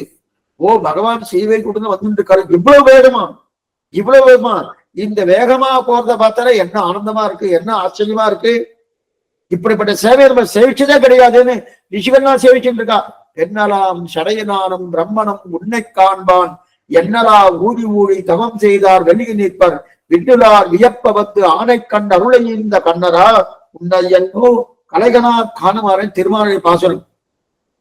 திருமாலே 44வது பாசனம். அப்ப என்ன சொன்னார்? ரொம்ப வேகமா வரும்போது அந்த வேகமா போறாருன்னு நாமே இந்த டூ வீலர்ல இல்ல சைக்கிள்லயே வேகமா போகும்போது தலையெல்லாம் கலைஞ்சிடும். தலையெல்லாம் கலைஞ்சிடும் போனோம். அந்த மாதிரி இவருக்கு என்ன, இவர் வேகமா போறாரு. தலை அலங்காரம் எல்லாம் கலைஞ்சு போயிட்டு, தலை முடி அலங்காரம் என்ன முடி அலங்காரம் பிரசஸ்த கேசபாசகான்னு சொல்லுவார். அந்த முடி அலங்காரம் கலைஞ்சு போயிடுத்து. என்ன இந்த மாதிரி போயிடுச்சுன்னு, முன்னாடி இருக்கக்கூடிய ஆவரணங்கள் பின்னாடி போயிடுச்சு, பின்னாடி இருக்கக்கூடிய ஆவரணங்கள் முன்னாடி வந்துடுச்சு. முன்னாடி இருக்கக்கூடிய ஆவணம் பின்னாடி போயிட்டு, பின்னாடி இருக்கக்கூடிய ஆவணங்கள்லாம் முன்னாடி வந்துட்டு, என்ன அது ஏதாதுன்னு தெரியல. ஆனா அப்படியே என்ன ஆயிடுச்சு, இப்படியே போயிட்டு இருக்கு. நேர தலைமுடியெல்லாம் கலைஞ்சு போயிடுச்சு. இதை பத்தி ரிஷிகள்லாம் என்னன்னா, இந்த அலங்காரம் இன்னும் நன்னா இருக்கு. சில பேர்லாம் இன்னைக்கு இதெல்லாம் பண்ணிட்டு இருக்காங்க. சில பேர்லாம் டி சொல்ல வேண்டாம் சொல்லிடுறேன். தலையை நல்லா சீவி வாடி நல்லா முடியணும். முடியாம அப்படியே விரிச்ச கூந்தல் இருந்ததுன்னா திரௌபதி அப்படிதான் பண்ணா. கடைசியில துரியோதன மாண்டவர்கள் தான் அந்த விரிச்ச கூந்தலை முடித்தார். இன்னைக்கு அது பெரிய அலங்காரம் நினைக்கிறார். அது பகவானுக்கு இருந்த அலங்காரமா இருக்கும், நமக்கு இல்ல. இன்னைக்கு என்ன பண்றா, அப்படியே குளிச்சுட்டு அப்படி விரிச்சுட்டே வந்துடுறா. அவ ஒருத்தர் மேல அப்ப பட்டுட்டே போயிட்டு இருக்கும். போயிட்டு இருக்கச்சு அது அப்படி தீர்த்தத்தை தெரிவிக்கிற மாதிரி, புரோக்ஷணம் தீர்த்தம் தெரிவிக்கிற மாதிரி அது பட்டுட்டே போயிட்டு இருக்கு. எதுவும் சொல்ல வந்தேன்னா அந்த மாதிரி இப்ப பகவானுக்கு அந்த மாதிரி ஆயிடுச்சு. அவர் என்னன்னா இந்த முடியெல்லாம் கலைஞ்சிடுச்சு, ஆபரணங்கள்லாம் இருக்க வேண்டிய இருக்கலாம், வேற இடத்துல மாறிடுச்சு, எல்லாம் மாறி போனோம்னு இப்ப அது சரியா இல்லையே சுவாமி நினைக்கிறோமோ. இந்த அலங்காரம் இன்னும் நன்னா இருக்குன்ற ரிஷிகள் இந்த அலங்காரம் பத்தி இது ரொம்ப நன்னா இருக்கு. இதை போல சேவிச்சதே கிடையாது. ஏன்னா அழகா இருக்கிறவா எப்படி பண்ணிட்டாலும் அழகு, நாம அழகு கிடையாது, அடியில் இல்லை அழகு கிடையாது. அப்ப என்னன்னா எப்படி பண்ணிட்டாலும் அழகு வர போறது இல்லை. என்னதான் நன்னா பண்ணிட்டாலும் அது நன்னா இருக்க போறது இல்லை. பகவான் எத்தத்தை எங்க மாத்தினாலும் சரி, எதை எங்க மாத்தினாலும் சரி அந்த அழகா இருக்கிறத. ஏன்னா நம்ம என்ன பண்ணலாம் பண்ண போறது, பண்ணி நம்ம பண்றதெல்லாம் காசுதான் வீண், வேறதான் பிறகு. இப்ப கோயிலுக்கு போய் பெருமாளை சேவிச்சோம்னா ஒவ்வொரு புறப்பாடும் என்ன அழகு, என்ன அலங்காரம். திருவல்லிக்கேணி பாலசாமி நம்பெருமாள் சேவிச்சுட்டே இருக்கான். என் அமுதனை கண்ட கண்கள் மற்றொன்று காணாவன்னு சேவிச்சுட்டா அவ்வளவு அலங்காரம் ஆச்சரியமா இருக்கு இல்லையா. ஒண்ணு வேண்டாம், மன்னார்குடி ராஜகோபாலம் பிரம்மோற்சவம் எதுக்காக போகணும்னு சொல்லிட்டு இருக்கோம்னா, அந்த பிரம்மோற்சவம் திருக்கோலம் சமர்ப்பிப்பார். மன்னாருடைய ராஜகோபாலம் பிரம்மோற்சவம் 18 நாட்கள் பிரம்மோற்சவம், ஒரு நாள் 2 நாள். அந்த 18 நாள் பிரம்மோற்சவத்துல 2 வேளையும் புறப்பாடு உண்டு. அந்த 2 வேளை புறப்பாடுல 18 திருக்கோலம் சமர்ப்பிக்கிறார். என்ன ஆச்சரியம். ஒவ்வொரு திருக்கோலம் கொள்ள அழகு, அத்தனை அழகு. அது மாத்திரம் இல்ல, வடுவூர் ராமன் பக்கத்துல வடுவூர் இருக்காங்களோ அந்த வடுவூர் ராமன் அத்தனை அழகு. ஆக ஆபரணங்களுக்கு அழகு கொடுக்கும் பெருமாள். இந்த ஆபரணம் அழகா இருக்கு சுவாமி அப்படின்னா பகவானுடைய திருவேல சாத்தினபடியால அது அழகு போயிட்டு. ஆபரணம் ஒன்றும் அழகு கிடையாது. நாமெல்லாம் ஆபரணம் போட்டுட்டா ஆபரணம் போட்டுக்கா சுவாமி நல்லா அழகா இருக்க மாதிரி தெரியும் அப்படின்னு நினைக்கிறோம். அதுவும் அழகு கிடையாது. அந்த ஆபரணங்களுக்கு அழகு கொடுக்கும் பெருமாள், முன்னிலும் பின்னழகுடைய பெருமாள். அவருக்கு கொண்டாட்டம் சொல்லுவாரணும், முன்னிலகும் பெண்ணழகிய பெருமாள் அப்படின்னு சொல்றாரு இல்லையா. அப்ப எந்த ஆபரணத்தை எங்க சாத்தினாலும், சில பேரும் நெத்தி சுத்தி இருக்கும், சில பேருக்குலாம் இங்க அடிகள் இருக்கும், வட்டியானம் இருக்கும், இங்க இங்க சரப்படியா இங்க சாத்திட்டு இருப்பார். இதெல்லாம் மாத்தி பின்னாடி சாத்தினா விட அழகா இருக்கும்.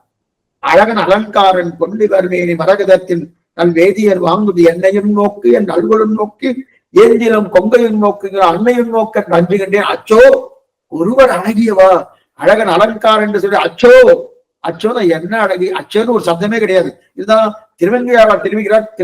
நாகை அழகியார், நாகப்பட்டினம் சௌந்தரராஜ பெருமாட்ட தெரிவிக்கிறார். அத்தனை அழகு கொள்ள அழகுன்னு தெரிவிக்கிறார் இல்லையா. அந்த அழகு இருக்கணும், அந்த அழகு தெரிவிக்கிறார் இல்லையா. கோயில சில ஆபரணங்கள்லாம் மாற்றி சாத்தினா கூட பகவானுக்கு அழகாக. கழுத்துல போடக்கூடிய ஆபரணத்தை தோல்ல போட்ட அழகும், தோல்ல போடக்கூடிய ஆபரணத்தை இங்க ஆரமாக சாத்தினா நல்லா இருக்கும். ஏன்னா அதே அர்ச்சகர் தான். அர்ச்சகர் மாத்தி சாத்தினா கூட சுவாமி இதை தலைக்கு போட வேண்டியதாச்சு, என்ன சுவாமி இங்க திருமாறு வச்சுட்டு இருக்கிற அழகு, அத்தனை அழகு இருக்கு இல்லையா. அத்தனை அழகு இருக்கிறாச்சுன்னா அதனால என்ன சில பேர் என்ன பண்ணா அபயசத்துல சாத்துவா. அபயசத்துல இங்க தொகட்டா மாதிரி ஒண்ணு இருந்துட்டு இருக்கும். அந்த அபயசத்துல ஏதாச்சும் இருக்கிறது இன்னும் அழகா இருக்கு, இன்னும் நல்லா இருக்கு இல்லையா. இடுப்புல ஒட்டியானம் போல சில பேர்லாம் போட்டுட்டு காப்பாருங்க, அதுவும் ரொம்ப அழகா இருக்கும். இன்னைக்கு இதை பார்த்துட்டு சில பேர் என்ன பண்ணிட்டா வளையரை எடுத்து காதுல போட ஆரம்பிச்சு. நாம பண்ணா நல்லா இருக்கு, நாம பண்ணா நல்லா இருக்கு, வளைய பகவான் பண்ணா நல்லா இருக்கும். அவர் எட்ட பண்ணாலும் ஏது பண்ணாலும் அழகன் அலங்காரம் தெரிகிறது. ஏன்னா அழகா இருக்கிறவா போட்டுட்டாலும் இன்னும் கேட்டா சர்வஸ்வதானம்னு சொல்லுவா. அவர் திருமேனியை நம்ம சேவிக்கணும்ல, இந்த திருமேனியை மறப்பதற்காக தான் திருவாபரணங்களே. இந்த அனுமான் சொல்றார், ஆமா திருவாபரணம் எல்லாத்தையும் கைடியாச்சு, எல்லாத்தையும் கைடு கொடுத்தாச்சு, எல்லாத்தையும் கை வாங்கிட்டா ஒண்ணும் கிடையாது. பாதரட்சை இருந்து இந்த பாதரட்சையும் பரதம் கொண்டு போயிட்டான். பாதரட்சையும் இல்ல, திருவாபரணம் இல்ல, எதுவுமே இல்லை. அப்படியே ஏகாந்த திருமையோடு வந்துட்டு இருக்காளியா. அப்ப அனுமான் சொல்லிட்டு இருக்கா, ஹே ராமா திருவாபரணம் போட்டு உன்னுடைய திருமேனியை நீ மறைக்கப்படாதா, என்னுடைய திருப்தியே மற்றும் போட்டுக்க, சர்வஸ்வதானம்னு பேரு. அந்த மாதிரி இல்லையா அவனுக்கு திருமேனி அத்த அழகு. அப்பனா இதுல என்ன தெரியாது, ஆவரணம் போட்டுக் கொள்வது அவனுடைய திருமேனி அழகை மறைக்க, ஆபரணத்துக்கு அழகு கொடுக்க தவிர ஆபரணத்துக்கு அழகு கொடுக்க முடியாது அப்படின்னு நாமெல்லாம் அப்படின்னா பண்ணினா பிரயோஜனமே இல்லையா. அவருக்கு தான் நான் இருக்கேன். இப்படி முன்னும் பின்னும் அளவந்து போக அரை கொலைய தலை கொலைய பெருமாள் ஓடி வரார். அரை கொலை தலை ரிஷிகளுக்கெல்லாம் ஆச்சரியம். 1000 ஆண்டுகள் சொந்த யுத்தம் முதலைக்கும் யானைக்கும் அப்படி இருக்கச்சே இப்ப ஓடி வந்துட்டு இருக்காரு. இப்ப என்ன ஆச்சு ஓடி வந்துட்டு இருக்காரு அப்படின்னு அது வரல. ஒண்ணும் இல்ல, 1000 வருஷமா நம்ம தபஸ் பண்ணிட்டு இருக்கோம். அந்த தபஸ் பண்ணிட்டு இருக்கோம், நமக்கு தரிசனம் கிடைக்கல. இன்னைக்குதான் கூப்பிட்டு யானையே உடனே கூப்பிட்ட குரல், அது என்ன ஒரு விலங்கு, கூப்பிட்ட குரல் ஒரு நாள் ஓடுறாரே அப்படின்னு ஒரு ரிஷி மற்றொரு ரிஷிட்டு சொல்லிட்டு இருக்க. ஆமா நம்ம 1000 வருஷமா தபஸ் பண்ணிட்டு இருக்கோம், பகவான் செவ கிடைக்கலையே, இப்பதானே கூப்பிட்டு வந்த யானை உடனே ஓடிட்டு இருக்காரு அப்படின்னு ஒரு ரிஷி சொல்றார். இப்ப அந்த ரிஷி பதில் சொல்றார். என்ன ஆச்சரியமான பதில் சொல்ற. என்ன பதில் சொல்றாருன்னா, நான் என்னன்னு இதை நான் கண்டுபிடிச்சிட்டேன், என்னன்னு கண்டுபிடிச்சிட்டேன். நம்ம 1000 வருஷம் தபஸ் பண்ணணும், நமக்கு சேவை சாய்க்கலையேனும், இந்த யானை கூப்பிட்டு உடனே யானைக்கு சேவை சாய்க்க போயிட்டு இருக்காரோனும். ஆமா, இது ஏன் தெரியுமா நடந்தது, என்னன்னு நான் கண்டுபிடிச்சிட்டேன். என்ன சுவாமி, இனிமே பெருமாளை சேவிக்கணும்னா ஒரே வழிதான். என்ன வழி தெரியுமா, தபஸ் பண்ணக்கூடாது, தீர்த்தம் ஆடக்கூடாது, புண்ணிய கஷேத்திரங்கள்லாம் போகக்கூடாது. அப்ப என்ன பண்ணணும், ஒண்ணுமில்லை சாமி, முதலவாயில நம்ம காலை விட்டுடணும். முதலவாயில நம்ம காலை விட்டாச்சுன்னா தன்னடையே பெருமாள் நம்ம சேவை சாய்ப்பாங்க. இப்ப அதுதான் நடந்திருக்காரு. முதலை வாயில கஜேந்திர ஆழ்வாருடைய திருக்கால்கள் பட்ட உடனே பெருமாள் சேவை சாய்க்கிறானோ. இப்ப நமக்கு ஏன் நமக்கு சேவை சாய்க்கிறேன்னா இப்பதான் இந்த சூஷ்மமான அர்த்தம் புரியுதுன்னு ஒரு ரிஷி சொல்றாரு. என்ன சொல்றாருன்னா, நாம தபஸ் பண்றலாம் வேஸ்ட், அதெல்லாம் பிரயோஜனமே இல்லை, கஷ்டமா பண்ணிட்டு இருக்கோம் அப்ப என்ன பண்ணும், முதல வாயில காலை விட்டாச்சுன்னா பகவான் வந்துருவார். பெண்ணலாம் சடையனானம் பிரம்மணம் உன்னை காண்பான் என்னலா ஊழி ஊழி தவம் செய்தார் வெள்ளி நிற்பர் விண்ணுளார் வியப்ப வந்து ஆணை கண்ட அருளை இந்த கண்ணரா உன்னை என்னோ கரைகளா கரகமாறின 1000 ஆண்டுகள் தபஸ் பண்ணி வெட்கப்பட்டு ஒதுங்கி நிற்கக்கூடிய அப்படின்னு இருக்கக்கூடிய ஒரு நிலைகள் ரிஷிகள் யாரு? பிரம்மா 1000 ஆண்டு தபஸ் பண்றான், சிவபெருமான 1000 தபஸ் பண்றான், உன்னவால கிடைக்கல. ஆனா ஒண்ணுமில்லாத விலங்கு கஜேந்திர ஆழ்வான் அதுக்காக வேகமா ஓடி வரார். இந்த வேகமா ஓடி வரக்கூடிய ஒரு தன்மைதான் திருவல்லிக்கேணி பாசுரத்திலே திருமங்கியா வச்சான் மீனவர் பொய்கை நான்மலர் பெய்வான் வேட்கையினோடு சென்றிடந்த காணமர் வேடம் கையெடுத்தலர கராதன் பாரினை கதுவ ஆணையின் துயரம் தீரப்புள்ளூர்ந்து சென்று நின்று ஆடிதொட்டானை தேரமர் சோலை மாடமாமையிலை திருவல்லிக்கேணி கண்டேனே. ஒரு மலரை ஒரு புஷ்பத்தை கொய்யணும், அந்த கொய்யனை என்பதற்கா யானை காலை வச்சுட்டு அந்த காலை வச்ச உடனே முதல்ல பிடிச்ச உடனே ஓ நாகனையாய் வாராய் நாராயணா மணிவண்ணான் கூப்பிட்டது. முதல்ல வந்து அதனை காலை பிடிக்க ரொம்ப வேகமா கருடன் மேல வந்தாருனா அந்த வேகம் போறலேன்று கருடனையும் தூக்கிண்டு தான் தோல்ல வச்சுட்டு பகவான் வரானாம். கருடனையும் தூக்கிட்டு அங்கிருந்து கிளம்பினாரும் சீதை கொடுத்து கருடன் மேல உட்காந்துட்டார். உட்கார்ந்துட்டு வந்துட்டு இருக்கச்சே வேகம் போறல, கருடன் வாயு வேகம் அணு வேகம். ஓ இந்த வேகம் போறலையே, நீ ஒன்னும் பிரயோஜனமே இல்லை அப்படின்னு சொல்லி கருடனை நான் கீழே இறங்கிட்டு கருடனையும் தன் முதல தூக்கி வச்சுட்டு இவர் கிளம்பி வந்துட்டு. அதோடு முண்டா சுவாமி ஒண்ணு வேலை நாமே ஒரு 60-70 வருஷத்துக்கு முன்னாடி சைக்கிள் அதிகம் நம்ம தேசத்துல எல்லாம் சைக்கிள் தான் உபயோகப்படுத்திட்டு இருந்தான். அப்புறம் இந்த சைக்கிள்ல என்ன ஆகுன்னா காத்துக்கெல்லாம் குறைஞ்சு போயிடுத்து, இல்ல பஞ்சர் ஆயிடுத்து, இதாயிடுச்சுன்னா அதை அப்படியே ஓட்டிட்டுலாம் வர முடியாது, டயர்லாம் போயிடும், அதுக்கு மேல ரிம்மெல்லாம் போயிடும். அப்ப என்ன பண்ணுவான்னா அதையும் தூக்கிட்டு தோல்ல வச்சுட்டு நடந்து வர வேண்டியதான். அது எப்படி அதை தூக்கிட்டு தோல்ல வச்சு நடந்து வராரோ அதே போல கருடாழ்வான தூக்கிட்டு பகவான் தோல்ல வச்சு நடந்து வராரு. அவர் யார் தூக்கிட்டு போயிட்டு இருக்கா இல்லையா, இதை தூக்கிட்டு போற மாதிரி அது தூக்கிட்டு இருக்கா இல்லையா. கருடாழ்வார் எப்படிப்பட்டவர்? வேதாத்மா திகஜேஸ்வரகா, வேதாத்மா திகஜேஸ்வரகா. அந்த நிலை என்ன, வேகமாக மடுக்கரைக்கு ஓடி வந்தன பார்த்த உடனே பகவானுக்கு புரிஞ்சு போயிடுச்சு. என்ன புரிஞ்சுடு, முதலுடைய பள்ளம் எவ்வளவு தூரம் உள்ள போயின்னா 1000 வருஷம் கடிச்சுட்டு இருக்கு. 1000 வருஷம் கடிச்சுட்டு இருக்குன்னா அப்ப அந்த பல்லு எவ்வளவு தூரம் உள்ள போயிருக்கோம். அப்ப இப்ப யானை எப்படி மீட்கலாம், நம்மளா தானே பண்ணுவோம், அப்படியே பிடிச்சு இழுப்போம். ஈச்சனா காலில் இருக்கிற சதையெல்லாம் போயிடும்.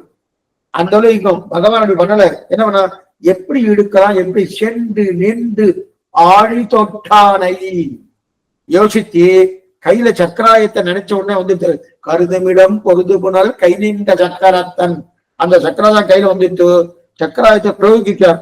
அந்த பிரயோகம் பண்றச்சே முதலையின் தாடை இருக்கு இல்லையா, அந்த தாடையில இந்த இடத்துல தொட்டார். தொட்டபடையட்டும் தோறாத ஒன்றியான் அட்டபுஜகரத்தான் அஞ்ஞான்று குற்றத்து தோல் முதலை துந்த குறித்தெறிந்த சக்கரத்தான் கால் முதலே நன்கற்கு சார்ந்தும் தெரிவிக்கிறார் ஏயாழ்வார். முதல் 3ஆம் திருவந்தார். இதுக்கு சொல்லுவதுன்னா அப்ப பகவானுக்கு கோபம், அந்த கோபத்தோடு சக்கராயுதத்தை பிரயோகிக்கிறார். பிரயோகித்த உடனே அந்த தாடை அப்படி விலகிறது. அந்த தாடை விலகுன்னு சுலபகமா யானையுடைய கால் வெளில தாடையில போடுறார். தாடையில போட்ட உடனே அந்த தாடையில விலகின உடனே அந்த கால் வெளில வந்துட்டு கூப்பிட்ட வேகத்துக்கு பெருமாள் ஓடி வந்தார் இல்லையா, அந்த பெயரோடு சக்கராயத்தை பிரயோஜனம் பண்ணா இல்லையா, முதல என்ன எடுத்து முதல அழிந்துட்டு யானை காப்பாற்றப்படுது. அப்ப மூச்சு வாங்கிட்டு கொண்டு யானை வந்து நிக்கிறது. இப்ப பெருமாள் என்ன பண்ணணும், என்ன பண்றாருன்னா மேலே இருந்து பாக்குறார். என்ன பாக்குறேன்னா அப்ப யானை கீழே இருந்து சொல்கிறது, நீ தப்பா நினைக்காதே. யானை என்ன சொல்றது, நான் என்னுடைய சரீரத்தை ரட்சித்துக் கொள்ளதுக்காக உன்னை நான் கூப்பிட்டேன்னு தப்பா நினைக்காத பகவான். இதான் அதான் அடைய முதலே சொன்னேன். ஆத்ம உஜ்ஜீவனத்துக்காக தான் நம்முடைய ரட்சணம் பகவத் ரட்சணமா இருக்குமே தவிர நம்ம ரட்சணமா இருக்கக்கூடாதுன்னு சொல்லணும். இப்ப முதல்ல சொல்றது பகவானை பார்த்து நீ தப்பா நினைக்காத. ஏன் என்னமோ இந்த உடம்பையும் உயிரையும் காப்பாத்துக்குள்ள கூப்பிட்டு நினைக்கிறியே, நினைக்காத. கையில புஷ்பத்தை வச்சுட்டு இருக்கேன், அந்த புஷ்பத்தை பக்தியோடு தேவனுடைய திருவிழா சேர்க்கணும். அந்த சேர்த்த உடனே அந்த சேர்த்த சேவையை நான் சேவிக்கணுன்றதுக்காக தான் வச்சிருந்தது. அதுல வச்சிருந்தது அப்படி திருமணி வச்சிருந்தது. ரெண்டாவது, இந்த புஷ்பத்தை தேவருக்கு சேர்க்கிறனும் இந்த புஷ்பம் உயர்ந்ததா உங்களுடைய திருவடி உயர்ந்ததா, இதுல யார் ஜெயிக்க போறா, அதை நான் சேவிக்கணும். அதற்காக தான் ஆசைப்பட்டேனே தவிர இந்த தாழ்ந்த உடலை காப்பாற்றிக் கொள்வதற்கு நினைக்காதே பகவான் அப்படின்னு அப்படின்னு அப்படின்னு யாரு சொல்லிட்டு கஜேந்திர ஆழ்வான் தெரிவிக்கிறார். அப்ப கஜேந்திரனுடைய விருப்பமே என்னன்னா, தான் புஷ்பத்தை சமர்ப்பிக்க வேண்டும் என்கிற ஆசையாலதான் பகவானை கூப்பிட்டார் தவிர, ஓ எனக்கு பிராணம் போறது, நாம என்ன நினைப்போம், பிராணம் போறது சுவாமி, கால் வலிக்கிறது, அந்த வலி தாங்க முடியாம போடுங்க. இப்ப நாம ஸ்வரக்ஷர சான்வயம் ஒழிகைன்னு சொன்னோம், நம்ம நாமே ரட்சித்துக் கொள்ளக்கூடாது சொன்னோம். இப்ப நல்லா புரியுறதா என்னென்ன நம்ம நாமே ரட்சித்துக் கொள்ளக்கூடாது என்னன்னா, பகவத் கைங்கரியத்துக்காக நம்முடைய முயற்சி ஏதாவது கூடுமானா கூடாது, மோட்சத்துக்காக நம்முடைய முயற்சி ஏதாவது கூடுமானா கூடாது. இது நேற்று கூட பார்க்கணும்.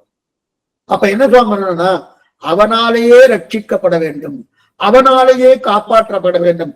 இந்த எண்ணத்தை தான் இப்ப யானை சொல்றது. என்னுடைய உயிருக்காகவோ என்னுடைய உடம்புக்காகவோ பகவன் உன்னை நான் கூப்பிடல. அப்ப எதுக்காக கூப்பிட்டேன், இந்த புஷ்பத்தை தேவன் திருவிடி சமர்ப்பிக்கணும். இந்த புஷ்பம் உயர்த்தியா தேவன் திருவிடி உயர்த்தியா அதை பார்க்கணும், அதை பார்த்து சேவிக்கணும். அதற்காக தான் கூப்பிட்டேனே தவிர என்னை உனக்கு அதுக்காக கூப்பிடலன்னு. பெருமாள் பார்த்தார், ஏ கஜேந்திரனே எனக்கு நன்னாவே தெரியும், நன்னாவே தெரியும், அத்தனை ஆசையோடு நீ கூப்பிட்டால் அவர்களுக்கான யாருன்னா கூப்பிடுறா, யாரெல்லாம் கூப்பிடுறாருனோ அவர் எதுக்கு எதுக்கோ கூப்பிடுறா, அவருக்கெல்லாம் நான் போறோம்னா போறதில்ல, யாருக்கு போகணும்னு எனக்கு தெரியும், நீ ஆத்மாத்மா கூப்பிட்டுருக்க. ரெண்டாவது, உடம்ப காப்பாற்றணும் என்றது கூப்பிட்டா நான் போறது கிடையாது, அதுக்கு வைத்தியரா நம்ம நல்லா பாத்துக்கோ. இப்ப நம்ம என்ன நினைச்சுட்டு இருக்கோம், உடம்ப காப்பாற்றணும், உடம்ப காப்பாற்றணும்னு நினைச்சு நம்ம கூப்பிட்டோம்னா டாக்டர் அனுப்பிச்சுவார், நான் வர மாட்டேன்.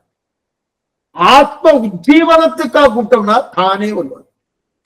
ஆத்ம உஜ்ஜி இப்ப நம்ம என்ன நினைக்கிறோம், எனக்கெல்லாம் வரலையே சுவாமி, எனக்கெல்லாம் வரலையே, ஆத்ம உஜ்ஜீவனம் இல்லையே, சரீரத்துக்கு தானே எனக்கு இந்த சிரமம் இருக்கு, இந்த சிரமம் இருக்கு, இந்த சிரமம் இருக்கு. இந்த சிரமம்லாம் எதுக்கு, ஆத்மாவுக்கு என்ன சிரமம் இல்லையே, சரீரத்துக்கு தானே சிரமம், இந்த சிரமம் வரைக்கும் தெரிவிக்கிறோம். அப்ப உடம்ப காப்பாத்துறனா, ஏ கஜேந்திரா நான் வரப்போறது இல்ல, வைத்தியர் தான் அனுப்பிச்சிருப்பேன், அதுக்கு நான் வர வேண்டிய அவசியமே இல்லையே. ஏன்னா பெருமாள் ஓடோடி வந்தது கஜேந்திரனுடைய ஆத்ம உஜ்ஜீவனத்துக்காகத்தான். என்ன பண்ணிக்கோ, கஜேந்திரன் ஆத்ம உஜ்ஜீவன நேரம் அந்த புஷ்பத்தில் சேர்த்துக் கொள்வதற்காக அதிவேகமாக வந்தார். இத பராசர பட்டர் தெரிவிக்கிறார். என்ன தெரிவிக்கிறார், பகவத் தத்வராய நமகா, பகவத் தத்வராய நமகான பெருமாள் வேகத்துக்கு வணக்கினார். பெருமாளுடைய திருமேனிக்கு வணக்கம், பெருமாளுடைய அழகுக்கு வணக்கம், பெருமாள் வந்ததுக்கு வணக்கம். இங்க என்ன தெரிவிக்கிறார்னா, அவர் வேகம் இருக்கு இல்லையா, அந்த வேகத்துக்கு பகவத்வராய நமகா, அந்த வேகத்துக்கு வணக்கம். ஒரு அடிவன் கூப்பிட்ட குரலுக்கு இத்தனை வேகம் வந்தார் இல்லையா, எவ்வளவு வேகம். இது ஒரு சுவாமி சொல்லுவார், எவ்வளவு வேகம்னு அவர் வேடிக்கையா சொல்றார். எவ்வளவு வேகம் தெரியுமா, சீவை குண்டத்துல கிளம்புறாரோனும், கிளம்பச்சு அங்க இருக்கிறவெல்லாம் கேட்கிறான், எங்க போற சுவாமி, எங்க போற சுவாமி அப்படின்னு. எங்க இந்த பக்கத்துல இருக்கவெல்லாம் கேட்பாரணும். கேட்ட உடனே கஜம் கூப்பிடுறது, கஜம்னா யானை, கஜம்ங்கிற யானை கூப்பிடுறது, அதுக்காக போகணும்னு சொல்லணுமோனோ. அப்ப கஜம் அப்படின்ற வார்த்தை சொல்லணுமோனோ, அந்த கஜம் என்ற வார்த்தை சொல்றதுக்காக கஜம்னா யானை, அப்ப யானை கூப்பிடுறது போறேன்னு சொல்லணுமோனோ. அப்ப கஜம் சொல்லி முடிக்கிற அளவுக்கு அங்க இல்லை, கான்னு சொன்னார். கான்னு சொல்ல ஆரம்பிச்சார், ஜம்னு வந்து குதிச்சாங்க. சீவை போட்டு கான்னு சொன்னார். இது ஒரு பரம ரசிகர் ஒருத்தர் சொன்னார், ஆச்சரியமான அர்த்தம். சீவை குண்டத்துல கான ஆரம்பிச்சார், கஜம்னு சொல்லணும், கஜம் கூப்பிட்டது அதனால போறேன்னு சொல்லணும் போனோம். கான ஆரம்பிச்சார், கஜம்னு ஜம்னு முடிக்கிறதுக்குள்ள ஜம்னு வந்து இறங்கிட்டான். எங்க இறங்கினார், மடுக்கரைக்கு வந்து இறங்கிட்டான்னு சொன்னோம் இல்லையா. அப்படிப்பட்ட அந்த அளவுக்கு வேகம், கஜம்னு சொல்லக்கூடிய அளவுக்கு வேகம், அந்த அளவுக்கு வேகம் வந்துருக்கணும். காவல ஆரம்பிச்சு ஜம்ல முடிச்சதுக்குள் மடுக்கரைக்கு வந்துட்டாரோ, அவ்வளவு வேகம். இப்ப பெருமாள் பண்ணது ஒரு ஆச்சரியமான செயல். என்ன ஆச்சரியமான செயல்? ஆச்சரியமா கிட்டக்க யானை கிட்டக்க போறார், அந்த கஜேந்திரா கிட்டக்க போறார். அந்த துதிக்கையை பிடித்து என்ன பண்ணாருமா, தாமரை மலர் துதிக்கையில இருந்து தாமரை மலர் இருக்கு, அந்த தாமரை மலரை எடுத்து தன் திருவடியை தானே சேர்த்துட்டு யானையே இது போதுமா போதுமா என்று பகவான் யானையை பார்த்து கேட்கிறார். கஜேந்திரா போதுமான்னா, சரி சுவாமி, எதற்காக படைவான் ஓடி வரணும்? புஷ்பத்தை தானே சமர்ப்பிச்சிருந்தார்.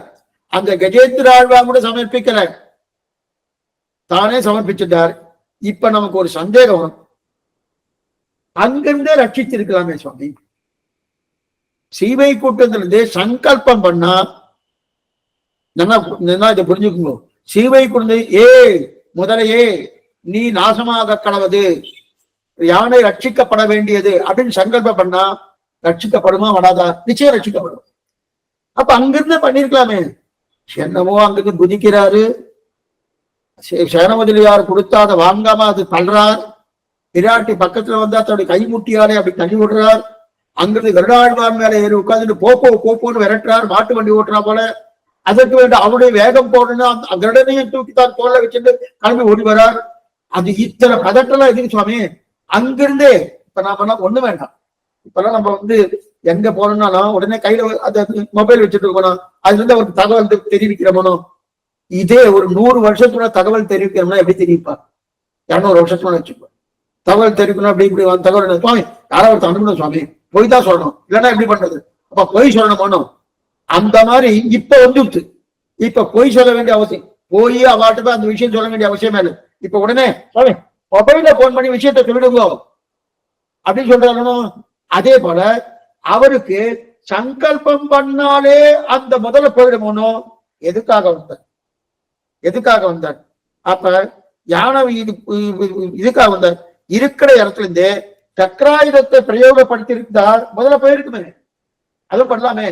இருக்கிற இடத்துல சக்கராயுதத்தை பேருக்கு இது ஆழ்வார் பாட்டு ஒண்ணு, மழுங்காத வைநிதிய சக்கரனல் வளத்தையால் தொழுங்காதல் பனிரளிப்பான் புல்லூர்ந்து தோன்றிடையே மழுங்காத ஞானமே படையாக மலருடைகள் தொழும்பாயார் கருத்தாகும் சுடர்ச்சூதி மழையாது என்று ஆச்சரியமான பாத்திரம். ஆழ்வார் பெருமாளை பார்த்து கேட்கிறார், நீ மட்டும் யானை கூப்பிட்ட குரலுக்கு வாராமல் இருந்திருந்தானா, நீ காப்பாற்றாம இருந்தாயானால் உன் பெருமையே மங்கி போய்விடுவோம், உன் சுடர்ச்சோதி மறையாதே. தொழுங்காதல் களிரறிப்பான் புல்லூர்ந்து தோன்றினையே மழுங்காத ஞானமே பலராக மலருலைகள் தொழும்பாயார் கணித்தால் உன் சுடர்ச்சோதி மறையாதே, உன்னுடைய பெருமையே மங்கி போயிருக்கும். அப்ப நீ என்னன்னா, நீ பந்து, நீயே காக்க வேண்டிய பெருமை, அந்த பெருமை பெற்றா இல்லையா அப்படின்னு. சரி சுவாமி, காப்பாற்றணும் அவ்வளவுதானே. அப்ப காப்பாற்றுவது தானே முக்கியம்னா, காப்பாற்றுவது முக்கியம் கஜேந்திரனுக்கு அல்ல. இதனால புரிஞ்சுக்கணும், காப்பாற்றுறது முக்கியம் கஜேந்திரனுக்கு அல்ல. கையில கஜேந்திர ஆழ்வான் கையில தாமரை புஷ்பத்தை வச்சுட்டு இருக்கார். அதை கொண்டு பகவானுடைய திருவிழா சமர்ப்பிக்கிறவனோ, அந்த ஆசையை நிறைவேற்றணுமோ. அந்த ஆசையை நிறைவேற்றணும்னா அவர் இருக்கிற இடத்திலிருந்து சக்கராயுத பிரயோகத்தை படிச்சுனா நடக்குமா? நடக்காது. நடக்கவே நடக்காது. கஜேந்திர ஆழ்வானுக்கு தன்னுடைய சரீரத்தை காப்பாற்றிக் கொள்வதற்காக கூப்பிடல, தனக்கு சிரமமா இருக்கு அந்த சமத்துக்காக கூப்பிடல. கையில புஷ்பம் வச்சுட்டு இருக்கும், துதிக்கையில அந்த துதிக்கை புஷ்பத்தை சமர்ப்பிக்கணும்ன்ற அபிப்பிராயத்தோடு தான் கூப்பிட்டு இருக்காரு. யார? பகவான ஆதி மூலமேன்னு கூப்பிட்டாரு. நாகனையாய் வாராய் என் ஆடிரடை நீ காய்ந்திரி தரையார். அப்ப கூப்பிட்ட உடனே சக்கராயுதத்தை அந்த காரியம் முடிக்குமானா முடியவே முடியாது. இப்ப பரித்ராணாய சாதுனாம் விநாசாய துஷ்கிருதாம் தர்ம சம்ஸ்தாபனாச்சாய தம்பவாமி யுகே யுகனே பகவானுடைய அவதார பிரயோஜனம் 3 பிரயோஜனம். சாதுக்களை ரட்சிக்கவும், துட்டர்களை அழிக்கவும், தர்மத்தை நிலைநிறுத்தும். இந்த 3 இதுக்குதான் பகவத் அவதார பிரயோஜனம் தெரிவிப்பார். இந்த 3க்குள்ளே எது சுவாமி பிரதானம்? எம்பெருமான் கேட்டிருக்கா, எது பிரதானம்? சாதுக்களை ரட்சிப்பது பிரதானமா, தர்மத்தை நிலைநாட்டுவது பிரதானமா, துட்டர்களை அழிப்பது பிரதானமா நல்லா பாருங்க. இந்த மூணுல எது பிரதானம்னா, துஷ்டர்களை அழிப்பது என்பது இருக்கிற இடத்துல இருந்தே அழிச்சிடலாம். இருக்கிற இடத்துல இருந்து அழிச்சிடலாம். தர்மத்தை தானே ஸ்தாபித்துடுவார்கள்.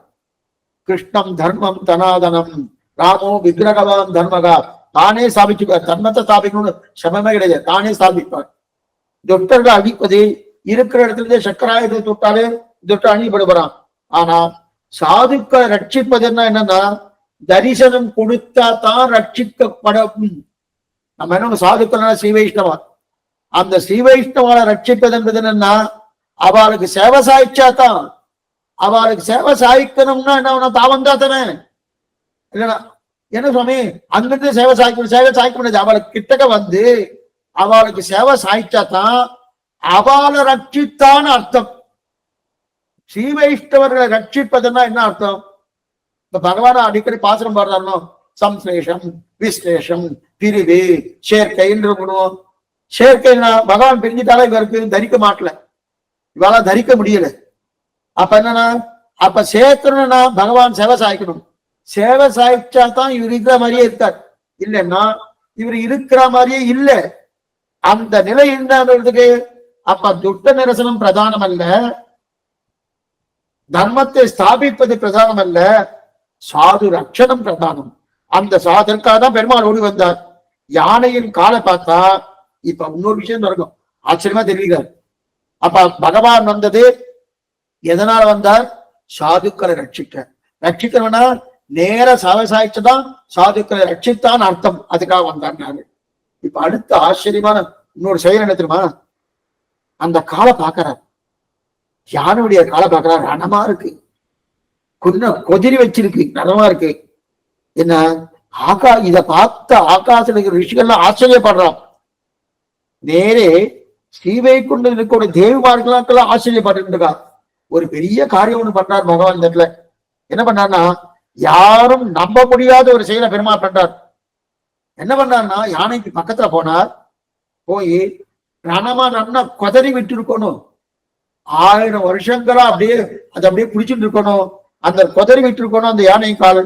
அப்படி இருக்கச்சது அப்ப தன்னுடைய என்ன பண்ணார்னா, தன்னுடைய மேல் உத்திரியம் இருக்கு இல்லையா, இந்த மேல் உத்திரியம், இந்த மேல் உத்திரியத்தை கழற்றி தன்னுடைய வாயில நல்லா ஊதி ஊதி சூடான காத்த ஊதி யானையின் காலை பக்கத்துல உட்கார்ந்துட்டு ஒரு கையால யானையின் காலை நல்லா பத்தி கொண்டு மற்றொரு கையாலே அந்த சூடு காத்தை வைத்து கூட அந்த வஸ்திரத்தை ஒத்தட வைக்கிறார். சர்வேஸ்வரன் ஸ்ரீவைகுண்டநாதன் விபூதி யுக்தன் ஒண்ணுமில்லை, இது ஒரு யானை, ஒரு விலங்கு. அந்த விலங்குக்காக அதுக்கு ரணம் வந்துடுத்தோம், அதுக்கு ஒத்தடம் கொடுக்கணும்.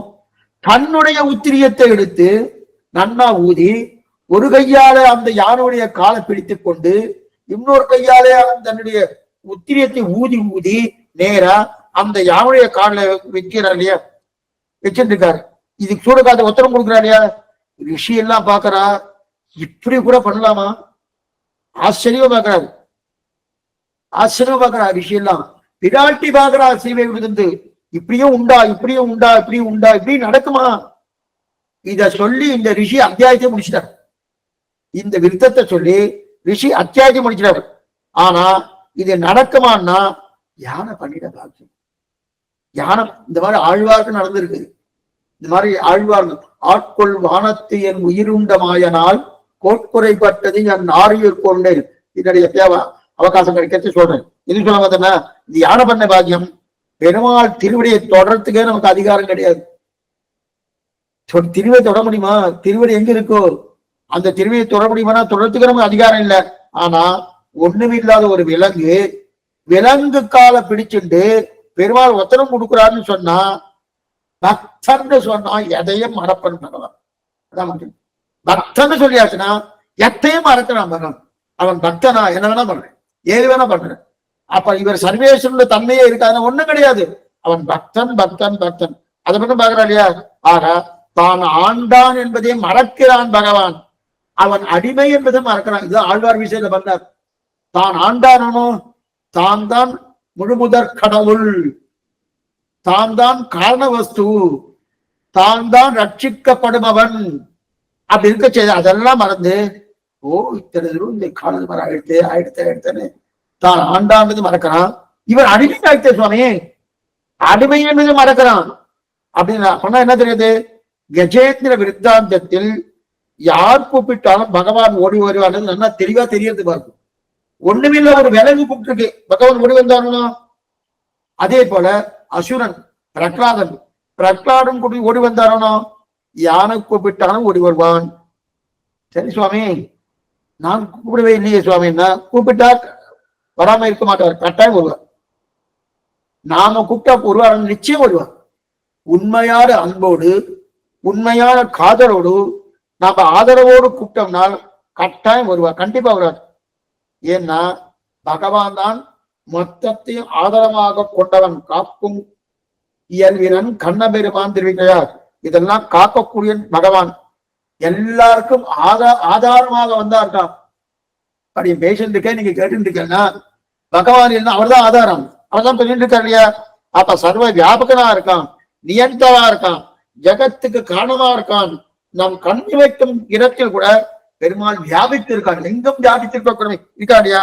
ஆக நம்மை சூழ்ந்து பெருமாள் இருக்கான்னா, இப்ப அடுத்த அத்தியாயம் இவர்களுக்கு இருக்கும் முன்பகுதியில் இப்ப இந்த 2 பேரும் என்னென்ன பண்ணான்? இவ ஏன் சுவாமி யானையா வந்தா, இவரையே முதலையா வந்திருக்கார். அவர் 2 பேரும் யாரு? ஒரு சாபவசத்தாலே யானையா மாறித்து, ஒரு சாபவசத்தாலே முதலையா மாறித்து. இத அடுத்த அத்தியாயத்துல இவர்கள் முன்பருவிலை என்ன யார் என்ன பண்ணான்னு சொல்ல போறாங்க. ஒரு கந்தர்வனுக்கு ரிஷியின் சாபம் ஏற்பட்டது. கந்தர்வனுக்கு ரிஷியின் சாபம் ஏற்பட்டது என்னன்னா, ஏற்கனவே ஊகூர் ஒரு கந்தர்வன், அந்த கந்தர்வன் தேவரன் என்கிற முனி சாபம் கொடுத்தார். அந்த முனிவரை இவர் அவமானம் அடிக்கிறார். கந்தர்வன் ஓஹோ ஓஹோன்னு ஒரு கந்தர்வன், ஊஹூ ஊஹூ ஊஹூன்னு ஒரு கந்தர்வன்.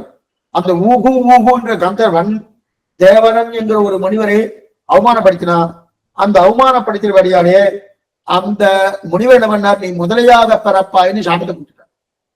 நீ முதலையாக பிறன்னு சாபம் விட்ட.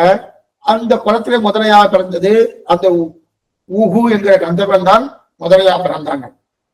இன்னொருத்தர் யார் சுவாமி யானையா பிறந்தாருன்னா, பாண்டிய தேசத்து மன்னவன். பாண்டிய தேசம் மதுரை பட்டணம். அந்த மன்னவன் கிடையா, அந்த மன்னவனுக்கு இந்திரதும்னன்னு பேரு. இந்திரதும்னன்னு பேரு.